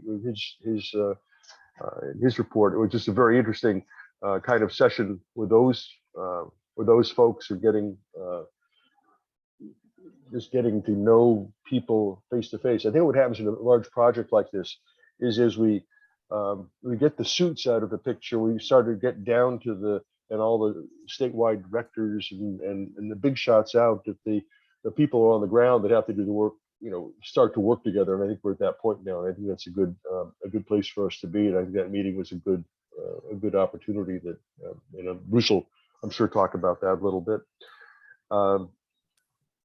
At our last, we had our joint meeting with Shellfish at our last meeting, and I just wanted to let you know what happened with that. We decided to reach out to the Siting Council on the Eversource application that's before them, and we really asked for three things that were in last month's minutes. We asked them for the Siting Council for a public hearing. We asked for financial responsibility from Eversource for future expenses we have related to their power cable under the docks. And we asked for an explanation of the choice of a declaratory ruling on this. Those were our three asks. Jeffrey really put together a very, very thoughtful letter about that. Didn't throw anybody from the city under the bus or anything like that. It was a really very, very positive kind of letter.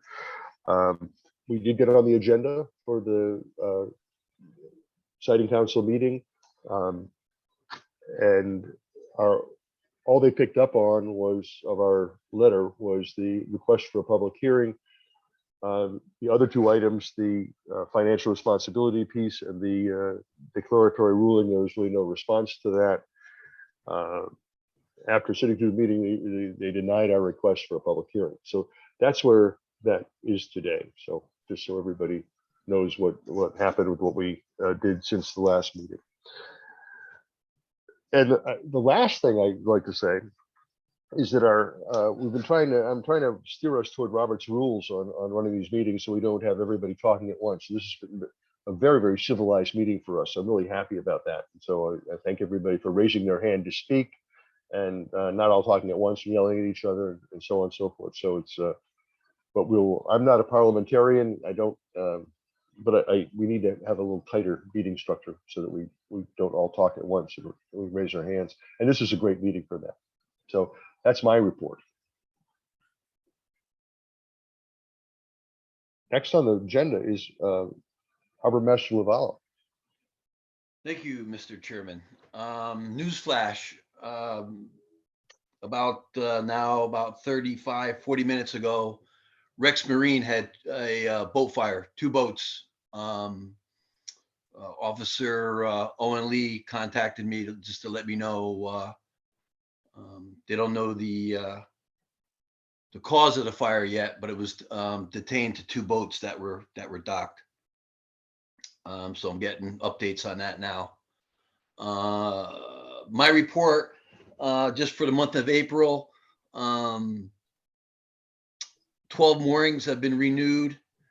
3 moorings have been removed for owners removed their moorings for not putting their boats in. And I had 1 mooring removed for non-payment. I contacted the owner of the mooring, and he had it removed. I'm working on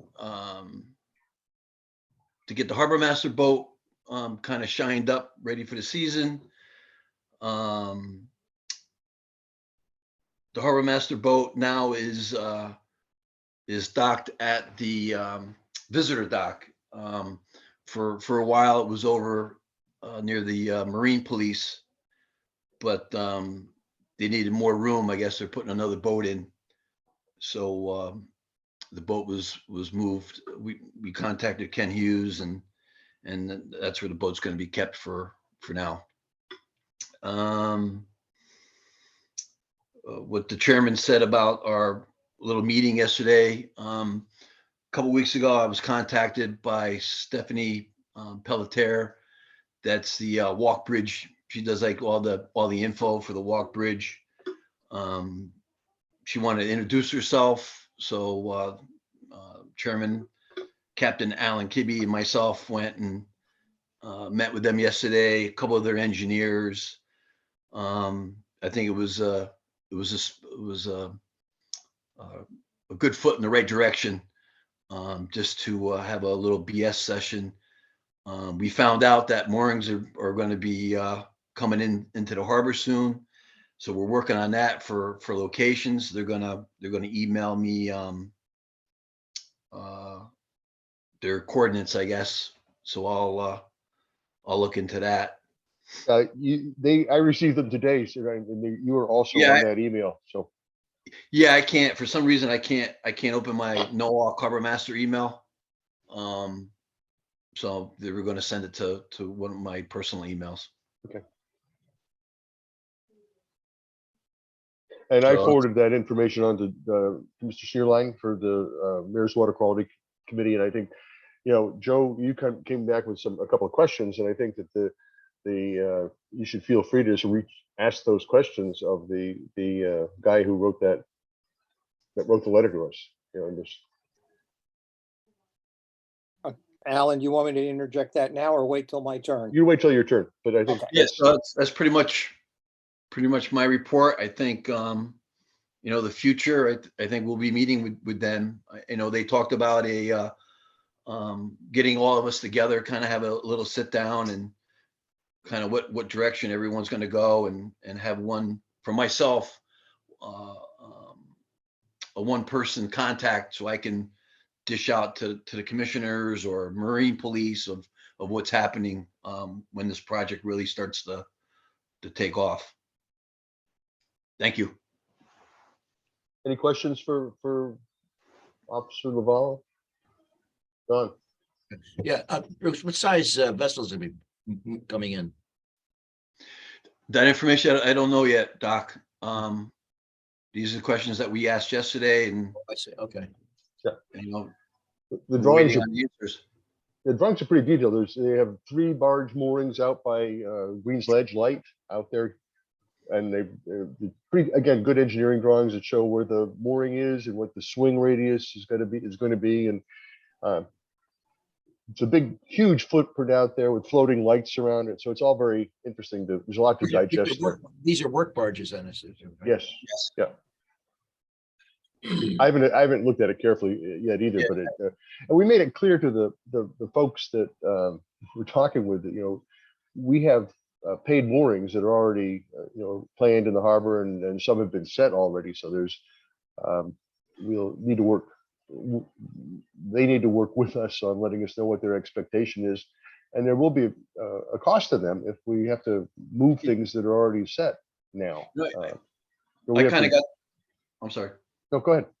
No, I kind of got the impression that, I mean, the barges aren't coming in quite yet, but they're gonna the placement of buoys. I should say right now. So,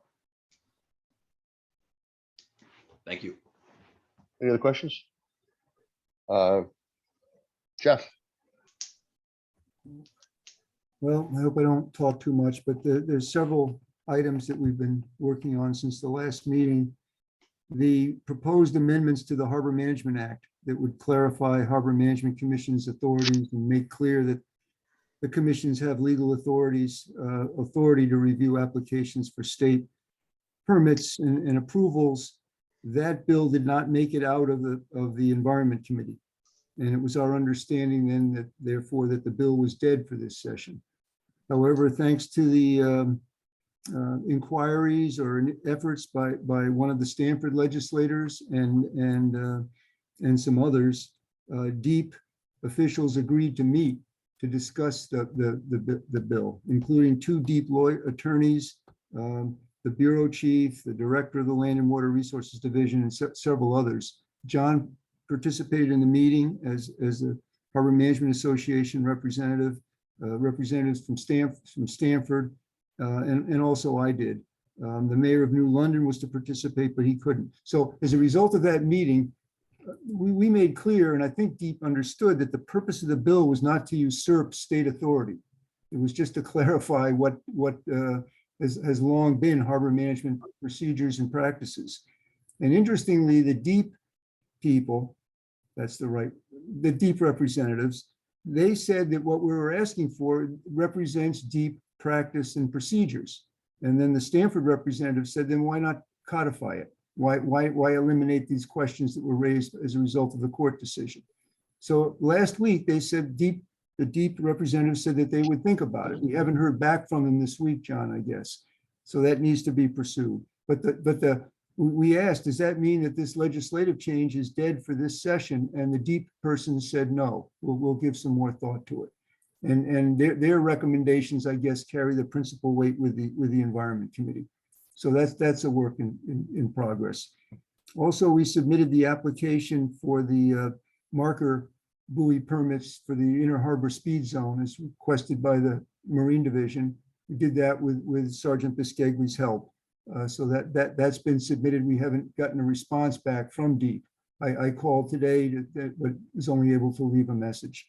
The Valley Road, as John started to mention, certificate that was issued, in my opinion, is very problematic because it shows an approved structure that's half in the neighbor's littoral area, and also one of the anchoring chains is completely within the neighbor's littoral area. We talked about this with DEEP. We brought up the issue that Chris brought up at the last meeting. DEEP's argument is the applicants, maybe not this applicant, but other applicants that have influenced DEEP, their argument is that it's up to the court to decide littoral rights and interests. And so that leads us to believe that DEEP is shying away from that. And this has implications for other projects that we're going to deal with. So that's something that we have to continue to follow up on. And my thought was that the commission should consider writing a subsequent letter to DEEP expressing concerns about the implications that it approved the dock or the authorization of the existing dock within the littoral area of the adjoining property owner based on the drawing that the applicant submitted. But anyway, that's one matter. Also, we attended as Alan said, the Siting Council meeting on April 13th, which probably we shouldn't talk a lot about today, or I might say something that would be negative. But the next step is that the Siting Council needs to make a determination of the proposal. And they had a lot of good questions for Eversource that are being addressed by Eversource now. We also talked with DEEP because the next step in the process is the DEEP permit for the extent or the relocation of the line. Now, the DEEP people the DEEP personnel met with Eversource last week and told us that Eversource intends to come back before the commission, including the Shellfish Commission, with pre-application plans. And one comment that I made probably, and they accepted it, is, well, why is it up to Eversource? Why don't you tell them, DEEP, that they have to come back because there are new plans. They're not the plans that we looked at previously. So that's something we have to look forward to and figure out how to deal with. We also have the Harbor Access Study funds that were allocated by the Bond Commission in the amount of $44,000 for the street end, the study of street end opportunities, which we look forward to working with Mr. Stowers and others on that. The Port Authority will be sending a contractual agreement to the city, but the city has to go through the process, as we understand, of accepting that money. And then there'll be a process of retaining a consultant, engineering consultant probably, that would be able to assist us with that. And then the other item that we have to think forward to is the pending amendment to the Plan of Conservation and Development, and also the pending amendment to the citywide amendment to the zoning regulations. And that zoning regulation document is extremely comprehensive and extremely dense document. It took a lot of time just to go through it and figure out what it means for the waterfront, for the Water Street area. And there appears to be proposals for new waterfront zoning. But I think that's something, John, the application committee might want to make a request to planning and zoning for someone to to talk about those zoning regulations that as they affect the waterfront properties. So there's a lot of things to be thinking about. Thank you. Thank you, Jeff. Any questions for Jeff? Jeff, what's the timeline on the bonding, the money from the bonding? The Port Authority fellow that I talked with, well, the project manager said he's working on the contractual agreements that would have to be sent out. So I don't know, he said he's working on them, how long it will take to do that, but I know other towns that are aware that they have the funds or have already started what do you call it, the solicitation process by putting out a request for proposals. Those have to do with construction projects. Ours is a planning project, but other towns have already started to go through the process of sending out notices to bid. All right, well, we should probably at least start working on the RFP, not the actual solicitation. That's what I meant, the sending out RFPs. Well, I mean, I think we could certainly produce and review an RFP internally, and not put it on the street until we have funds that we can commit. But yeah, okay, thank you. Anyone else?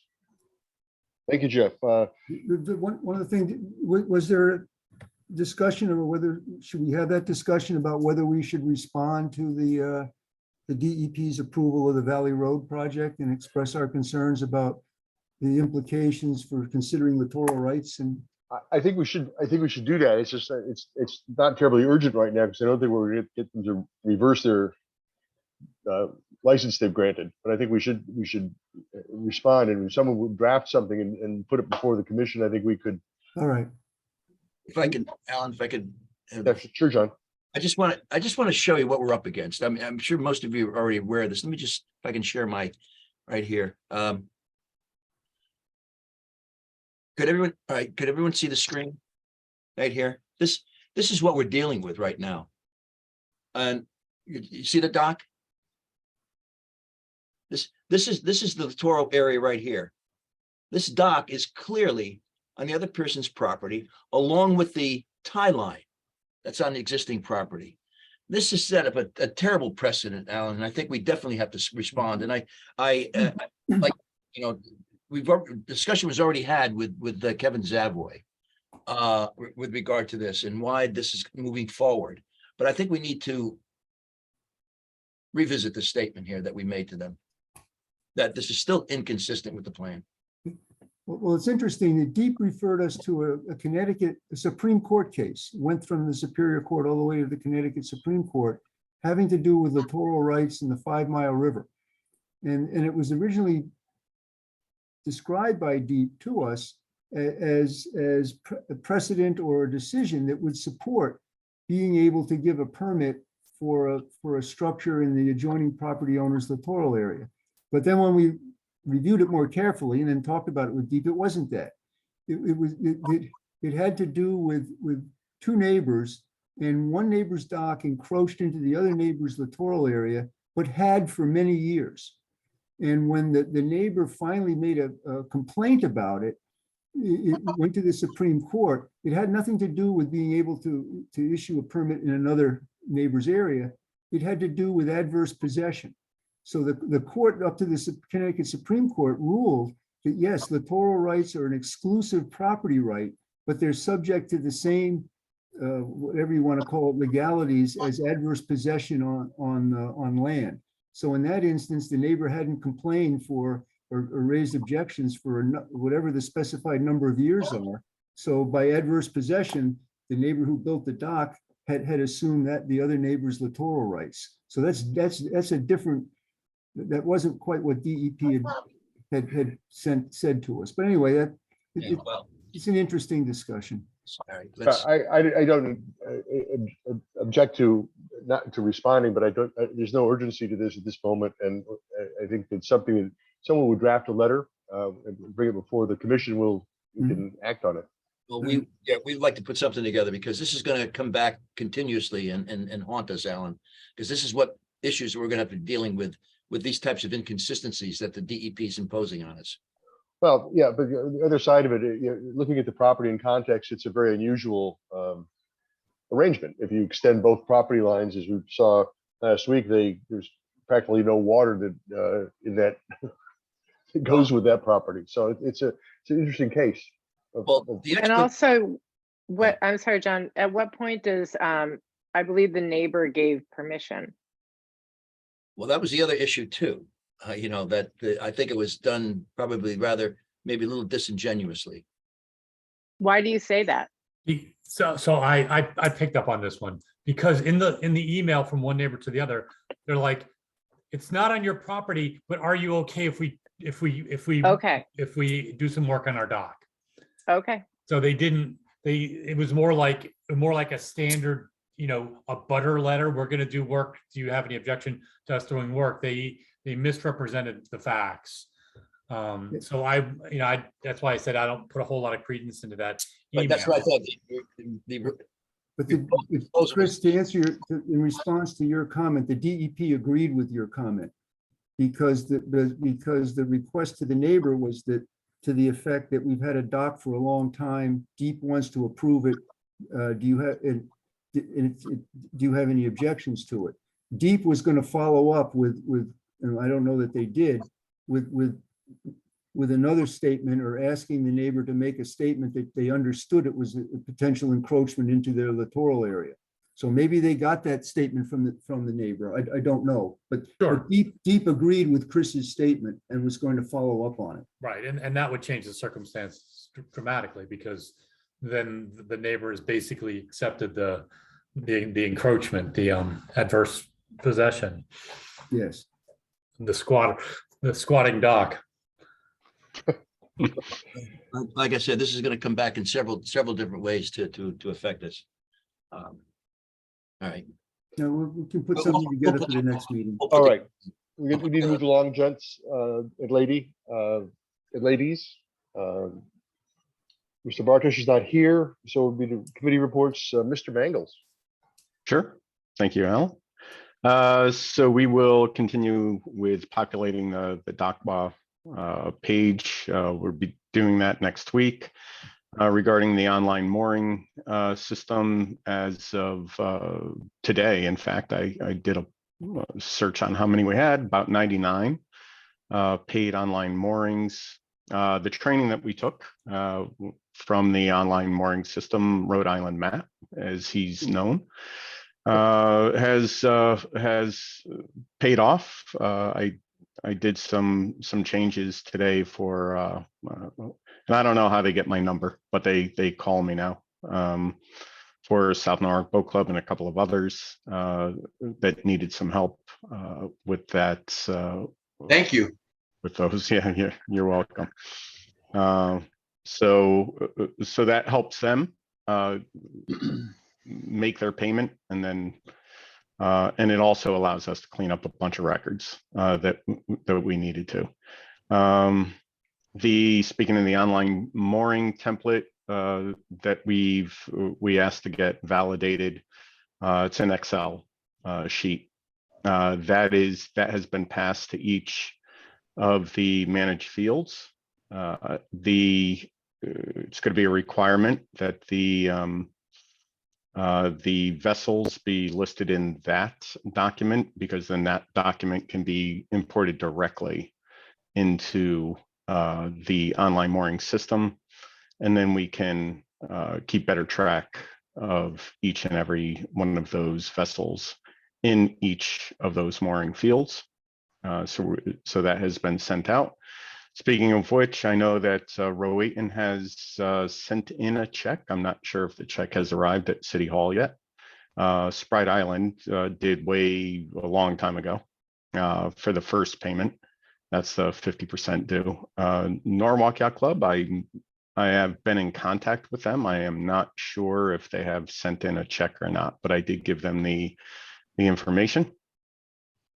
And continuing with that, I am working with the city to come up with a plan for payment, which is the checks will go directly to the Harbor Management Commission, care of Parks and Rec, where Amelia will we'll collect those checks and make sure that they get correctly deposited into our accounts. And we're also looking at a notification at the end of this year to each managed field, which would state this is how much you have to pay by this date. And any late fees that come up that we are entitled to, we will charge those late fees. So we're going to do that at the end of the year because we know what 50% of this year's payment is. That's other than that, there was also as far as harbor safety, yes, there was that boat fire. Thanks for letting me know. And there was also a grounding of a vessel. It's off of Manresa. So this island's one of the islands, small islands over there off of Manresa. Other than that, I yield my time back to you, Alan. Thank you, Jeff. Any questions welcome. for Jeff? So now it's my turn to talk. Chris is the titular finance director. He and I have not talked really about what. Yeah, I had some questions about what is the range? We need to have a talk about that. I'm looking for, the commission needs a kind of a longer range plan than getting through the month to month. I'm happy being the bookkeeper and just getting stuff from the city and putting it into a spreadsheet, which I distributed today. But we need to have thought about a kind of a bigger picture and with a longer range. I hate to say long range plan, but that's what we need to have as a commission. So that's I'll do the report on I sent out a spreadsheet today to everyone. There's nothing exciting there other than we've made our first payment to DACWA, so we need to be getting our space on DACWA, our page all set up and tuned and go live with that. So it's not live yet. But that's all that I really have to say on the finance side. And Chris and I will talk because there needs to be more to the finance side than I'm been giving. Chris, plans and recommendations. Yes. Okay. So we had a meeting with the Amistad people shortly after our meeting it was the end of March. So everything is still full steam ahead on that. We have they've agreed with the Norwalk Public Schools about what the program that they will be subscribing to for that. So that's a big part of the funding in place. The Seaport Association has also agreed and put a number out for what they're going to be supporting the visit for. So we're almost fully funded in terms of the Amistad's Discovery Amistad's port fee for the visit. And again, it just was a reminder that they'll be coming in right before the Oyster Festival and staying through the Friday after that. And so we'll have to, I've applied for the event permit from the Coast Guard, but I have not heard, they've acknowledged the receipt of it, but they haven't replied with anything on that yet. So that's the main approval from the Coast Guard is an event permit because we're stationing the vessel partially in the navigational channel. The Amistad will be in Stamford from May 8th, I think through the end of the month. I plan on going down and taking a tour of it and seeing a preview on what we're going to be experiencing here. In terms of, we talked about the street ends already. So we'll get an RFP together for that so that when we have the funding, we can put that out on the street. I think that the real challenge there is going to be crafting a scope that is equal to the funding that we have for it. I'm still monitoring the CT source to find out when Deep puts out their request for proposals for, it's the, I forget the name of the program. It's the visiting, the transient boater program. So we can, if we want to get a floating dock out in the harbor for transient boats, this is the way, this is exactly what this program is designed for. And the funding comes up every 2 years. So, at the next meeting, or hopefully before the next meeting, this money's supposed to, the RFPs are supposed to come out, RFQs or whatever it is, RFPs in April. So we should know soon if the money is going to be out there this year. They have to wait for money from the federal government. And so I'll let you know as soon as we know what the process is for that. And I think we need to start thinking about what kind of scope of a project we want to try to get funded. And I say if we go for as big of a dock as we think we can utilize. And yeah, that's it for plans recommendations. Thank you, Chris. Any questions for Chris? Dr. Pinto? Chris, is there any fear of overlap between the horizontal drilling under the dock and the placement of the Hammerstein, the vessel coming in?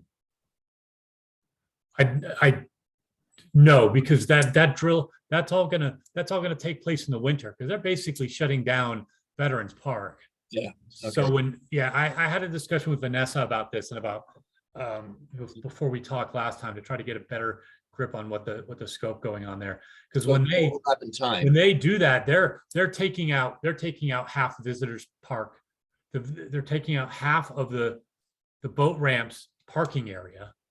They're tailing the drill pit is going to be basically in the entrance, and then they're tailing back almost all the way to the other end of the park. So the main entrance to the park across from Goldstein Place will be shut down when they're doing drilling. So that's not happening during the Oyster Festival. No, I realize not that. This year or any year. Or that's going to happen in the wintertime. That's going to happen off season when there's minimal usage of the park. And no usage of the boat dock. It will not be anywhere near in the harbor at the time that this event is going to be taking, or whenever it takes place. Right, and even if it was, it's they're going underneath everything. There's no impact. There's no impact to the channel during all this. Driving down Fort Point Street is another story, but there's no impact to the use of the channel during drilling 30 feet under the navigation channel.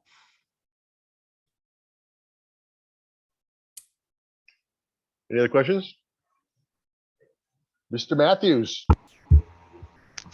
All right, give me 1 second as I share my screen here.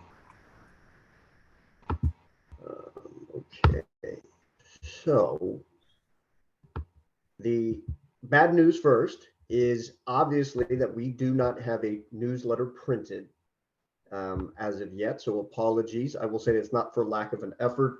I have looked at every sort of PDF and different documents that we've used in the past, and nothing has really worked out. I will say that your committee of one, your newsletter committee of one here, I am not a graphic designer, which is plainly obvious here.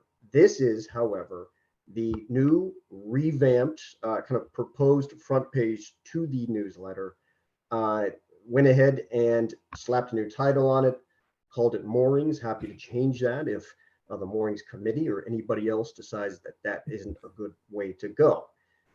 We have it filled out. Thank you to Dr. Pinto and the chair as well for a dedication to our former, just talk content here for a second, a dedication to our former chair. Much of this content's already in place, so I really don't want to go into all of the I don't want to do any spoilers here, but we do have a commissioner's corner from Matt Conrad. My idea is to interview each of you, every one of us, for a commissioner's corner, a commissioner spotlight situation. Thanks again to Harbor Master Lavallo for a little bit of information about yourself, as well as kind of a safety minute, which I'm going to try to do for each edition of the newsletter. I'm also going to try to include NOAA tide predictions. I know everybody, has all manner of electronic way to get these tide predictions, but I kind of love the novelty of having them, especially on a hard copy, as a way to kind of put a finer point, put a cherry on top of a newsletter, especially a nautically themed one. It is great timing now that we're still stalled with the publication of the newsletter, because we do have National Safe Boating Week, which is May 20th through the 26th, 2023. I will probably find out, I'm still trying to get approval from the Coast Guard and from the federal government media relations team to even use this, wear it, this life jacket kind of logo, obviously, that appropriately communicates as everybody gets out on the water to wear their life jackets. I think it also goes very well with Bruce, your kind of safety moment and what you the recommendations that you have for everybody as they get out on the water. Just very quickly here, this is kind of a little bit of a newer, kind of a bolder format than our previous newsletter. I want to be clear that I liked the former newsletter. I just wasn't able to replicate it. Put down here, obviously all of us commissioners and mention that we do have monthly meetings, give links and events in here as well of interest during the 4 editions every year. So that is it. Please understand that this is still a work in progress over the next few days. I really intended to have this out by now, but 2 things that I am asking of everybody here as I wrap this up, hopefully over the next week, is if you would please send me pictures that we can use. This is a picture of my dog swimming over at Taylor Farm Dog Park just the other day. I'd like to put in a picture of one of us, though, enjoying the water. So please feel free to send me high resolution pictures. As well, events, I want to focus on National Safe Boating Week. And for the summer edition, we will have events, obviously like the Oyster Festival. We'll really like to talk to you, Chris, about getting a piece about the Amistad for the summer edition. Yep, so sounds good. Yeah, that is all that I have. I'm open to feedback, questions, concerns, or comments of any kind here. Mike, where will this be distributed? So that's a really good question. Chairman Kibbe shared with me that this was something that was distributed, I think, at City Hall in person before, which is great. The problem, and I guess that's the second ask of everybody, is if anybody has friends at a print shop, I don't know if we're able to do that. I think we would have to pay for it somehow. If anybody has recommendations on a print shop where I could get a quote, that would be great. I went over to FedEx and somewhere else over here in Sono, and it just was not a good price. What So about the I think high schools? High schools, good call. That's a good call. Sorry to interrupt. No, that's what it's all about. I hate to put this on you, but if you have somebody at the high school in particular, I could just reach out to, send an email to, that would be great. I'm on it. Thank you. And I'm thinking City Hall. I'd like to do it over here at Fisherman's World as well, over at Rex Marine and a bunch of other spots. I was Obviously, saying West and Rex. yeah, exactly. And anywhere else you all decide. I'm that annoying guy over here in Sono that just kind of walks through the door with a big, stack of papers and hands it out to people. And it actually tends to go pretty well. So that was my idea. Anywhere and everywhere that you all would like to put these, I can always send a stack over to you. As well, we are starting fresh with our Facebook page, which has taken a while as well. And so we will post this on Facebook. I can give you the prices, Mike, that we had the last time when we used to print them. I can go to the same print shop and see what I can tell you what we paid the last time for it. And it was printed as 11 by 17 and then folded was the way it was done. Excellent.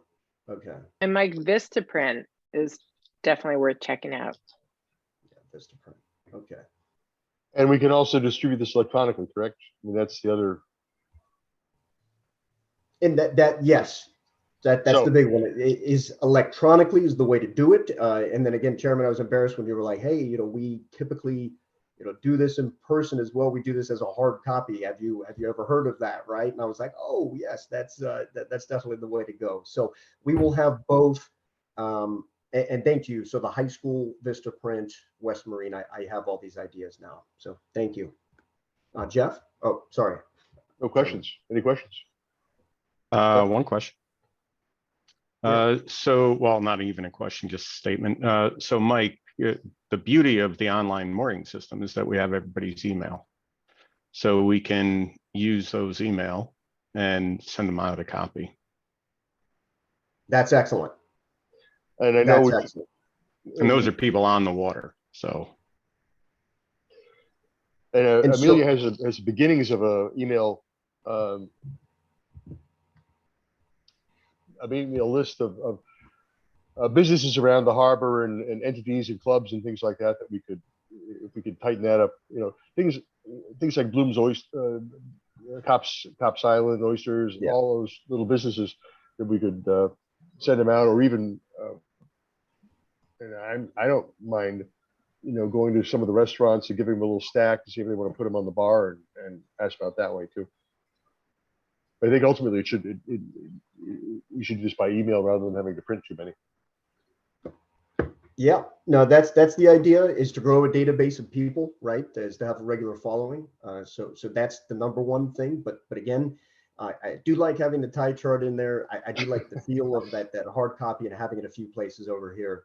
But understanding we don't want to be too intensive with that. So thank you. And then please, anybody that has pictures, I'm very open to sharing. I would really like to put feature everybody's pictures from your time on the water, if anybody has any free time to be on the water these days. So A little chilly right now. well, yes, maybe from years past. Thank you. Any other questions? Joe, Mr. Shearling. Thank you, Mr. Chairman. I'll answer your two things first. When I got the information from Alan this morning, I took a quick look at it.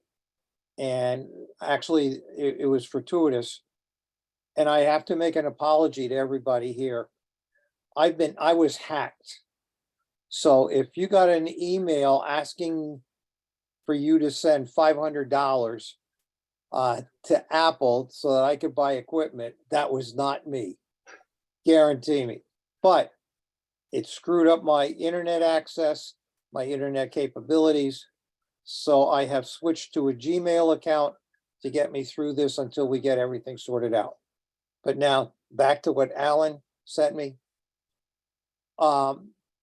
The information that they had indicated that there were going to be at least two devices that would be recording data in the water, and they would be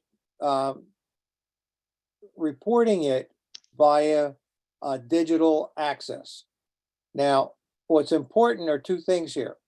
One, there's no reason why we can't get that data. And number two, what's critical is how frequent they do their data recording. If they only record it once a day before they show up for work, everything can look great. But if they're recording it, for example, every 15 minutes or every half hour at the most, then you have a data set that could show if there's been any disturbance to the sediments or any other problems that they may have created. So that's something we have to take a look at as time goes on. And the other point that I made to Alan was that we don't know how big the barge is. We have an idea of how much of a swing radius they'll have out off of the lighthouse, but how big of an area, let's say it's a 60-foot barge or a 100-foot barge, that greatly increases the swing area. And you have the lighthouse operating as a hotel now. So depending on how big the swing is and where the weather's coming from, it could impact their guests at the hotel. That's for that. Now, as far as our last meeting, we started off with a presentation by Dick Harris. And his presentation was mostly on PFAS sampling on the Norwalk River, but he also did the Silvermine River. And what he found was that there were elevated sites where you did have elevated PFAS and PFOS, and where the Parks Department wants to put an artificial turf field. One is at Broad Avenue, and the other is at the Kellogg Deering well field. And both of those places already have PFAS in the water. In Dick's study, he went up the Silvermine to where the reservoirs were, and he actually found that 2 of the reservoirs had levels of PFAS in it already, and only the Groupie reservoir was clear. And the company he used was York Scientific. And what was fascinating is Wilton challenged his data. They went out and hired somebody else. They collected data, and it almost exactly coincided with Dick came up with from York. So there are studies being done. However, the issue of the playing fields won't be resolved until the Common Council here in Norwalk votes yea or nay. And there's a vote up in Wilton, which should take place on the May 3rd agenda up there. So we don't know what's going to happen there. Ironically, Maine and Vermont, and I think parts of Massachusetts have already outlawed artificial turf fields. So we don't know what's going to happen here. Connecticut has Bill SB 100 that will provide the towns along the coast $7 million to do work. But this will not start until next year. So we'll see when I say work, cutting back on PFAS.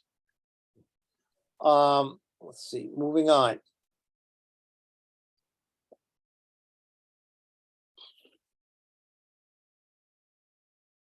Okay, Diane Larcello really is pushing hard to have a plan for us with the MS4, and she has agreed to head that up and formed a small and is hoping to form a small committee. And she also wants to develop a guide for who to contact over water issues. She insists that what we have right now is not adequate. So we have also told her she could go ahead and do that too. So that's it in a nutshell. Any questions? Dr. Pino. John? Joe, I understand that Aquarian is doing daily testing of PFAS in various areas. So they're currently collecting data, and I know the person that's actually collecting those data. And are they running the tests themselves, or are they sending them out? No, well, I'm sure they're using another laboratory. They're using a certified laboratory. Okay. Yeah, no, it's not that I don't think they do them themselves, but I mean, And have they found anything? they're accumulating the data, whether they found it. Yes, they have. Let me put it this way. Yes, they have. Okay. But the levels, I don't know. Okay. I also find out the locations of where they're testing. If you can find that out, it would help, John. Okay. All right. Because I was in contact with the person that's been doing that, actually collecting the data and sending it out. That would be good. Works for Aquarian. Yeah. What's fascinating about this whole thing is how many other states have already established plans and how to address this, and even create laws and regulations. Connecticut hasn't gotten to that point yet. Well, I'm just finding it very hard to believe that they want us to go ahead and with AstroTurf. Absolutely. No, I really do. Anyway. There's AstroTurf for sale in Home Depot, or in Costco. So big rolls. Yeah. For your backyard. Yeah, Well, so- people want crazy. their own little golf course in the backyard, so, and they don't want to mow it. All right. Any other questions? Moving right along. We have to review the candidates. Dr. Pinto sent out the resumes or the resume summaries of the candidates we have for Deputy Harbor Master. Did everybody have a chance to look at that?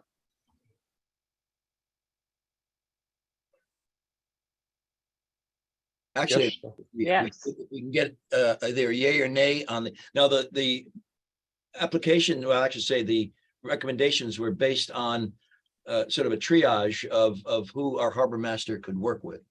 And the order that is here is based on the recommendation, but we also like to get a recommendation from the commission because we need to write a letter to Tom Scallon of the governor's office to who we the applicants that we support.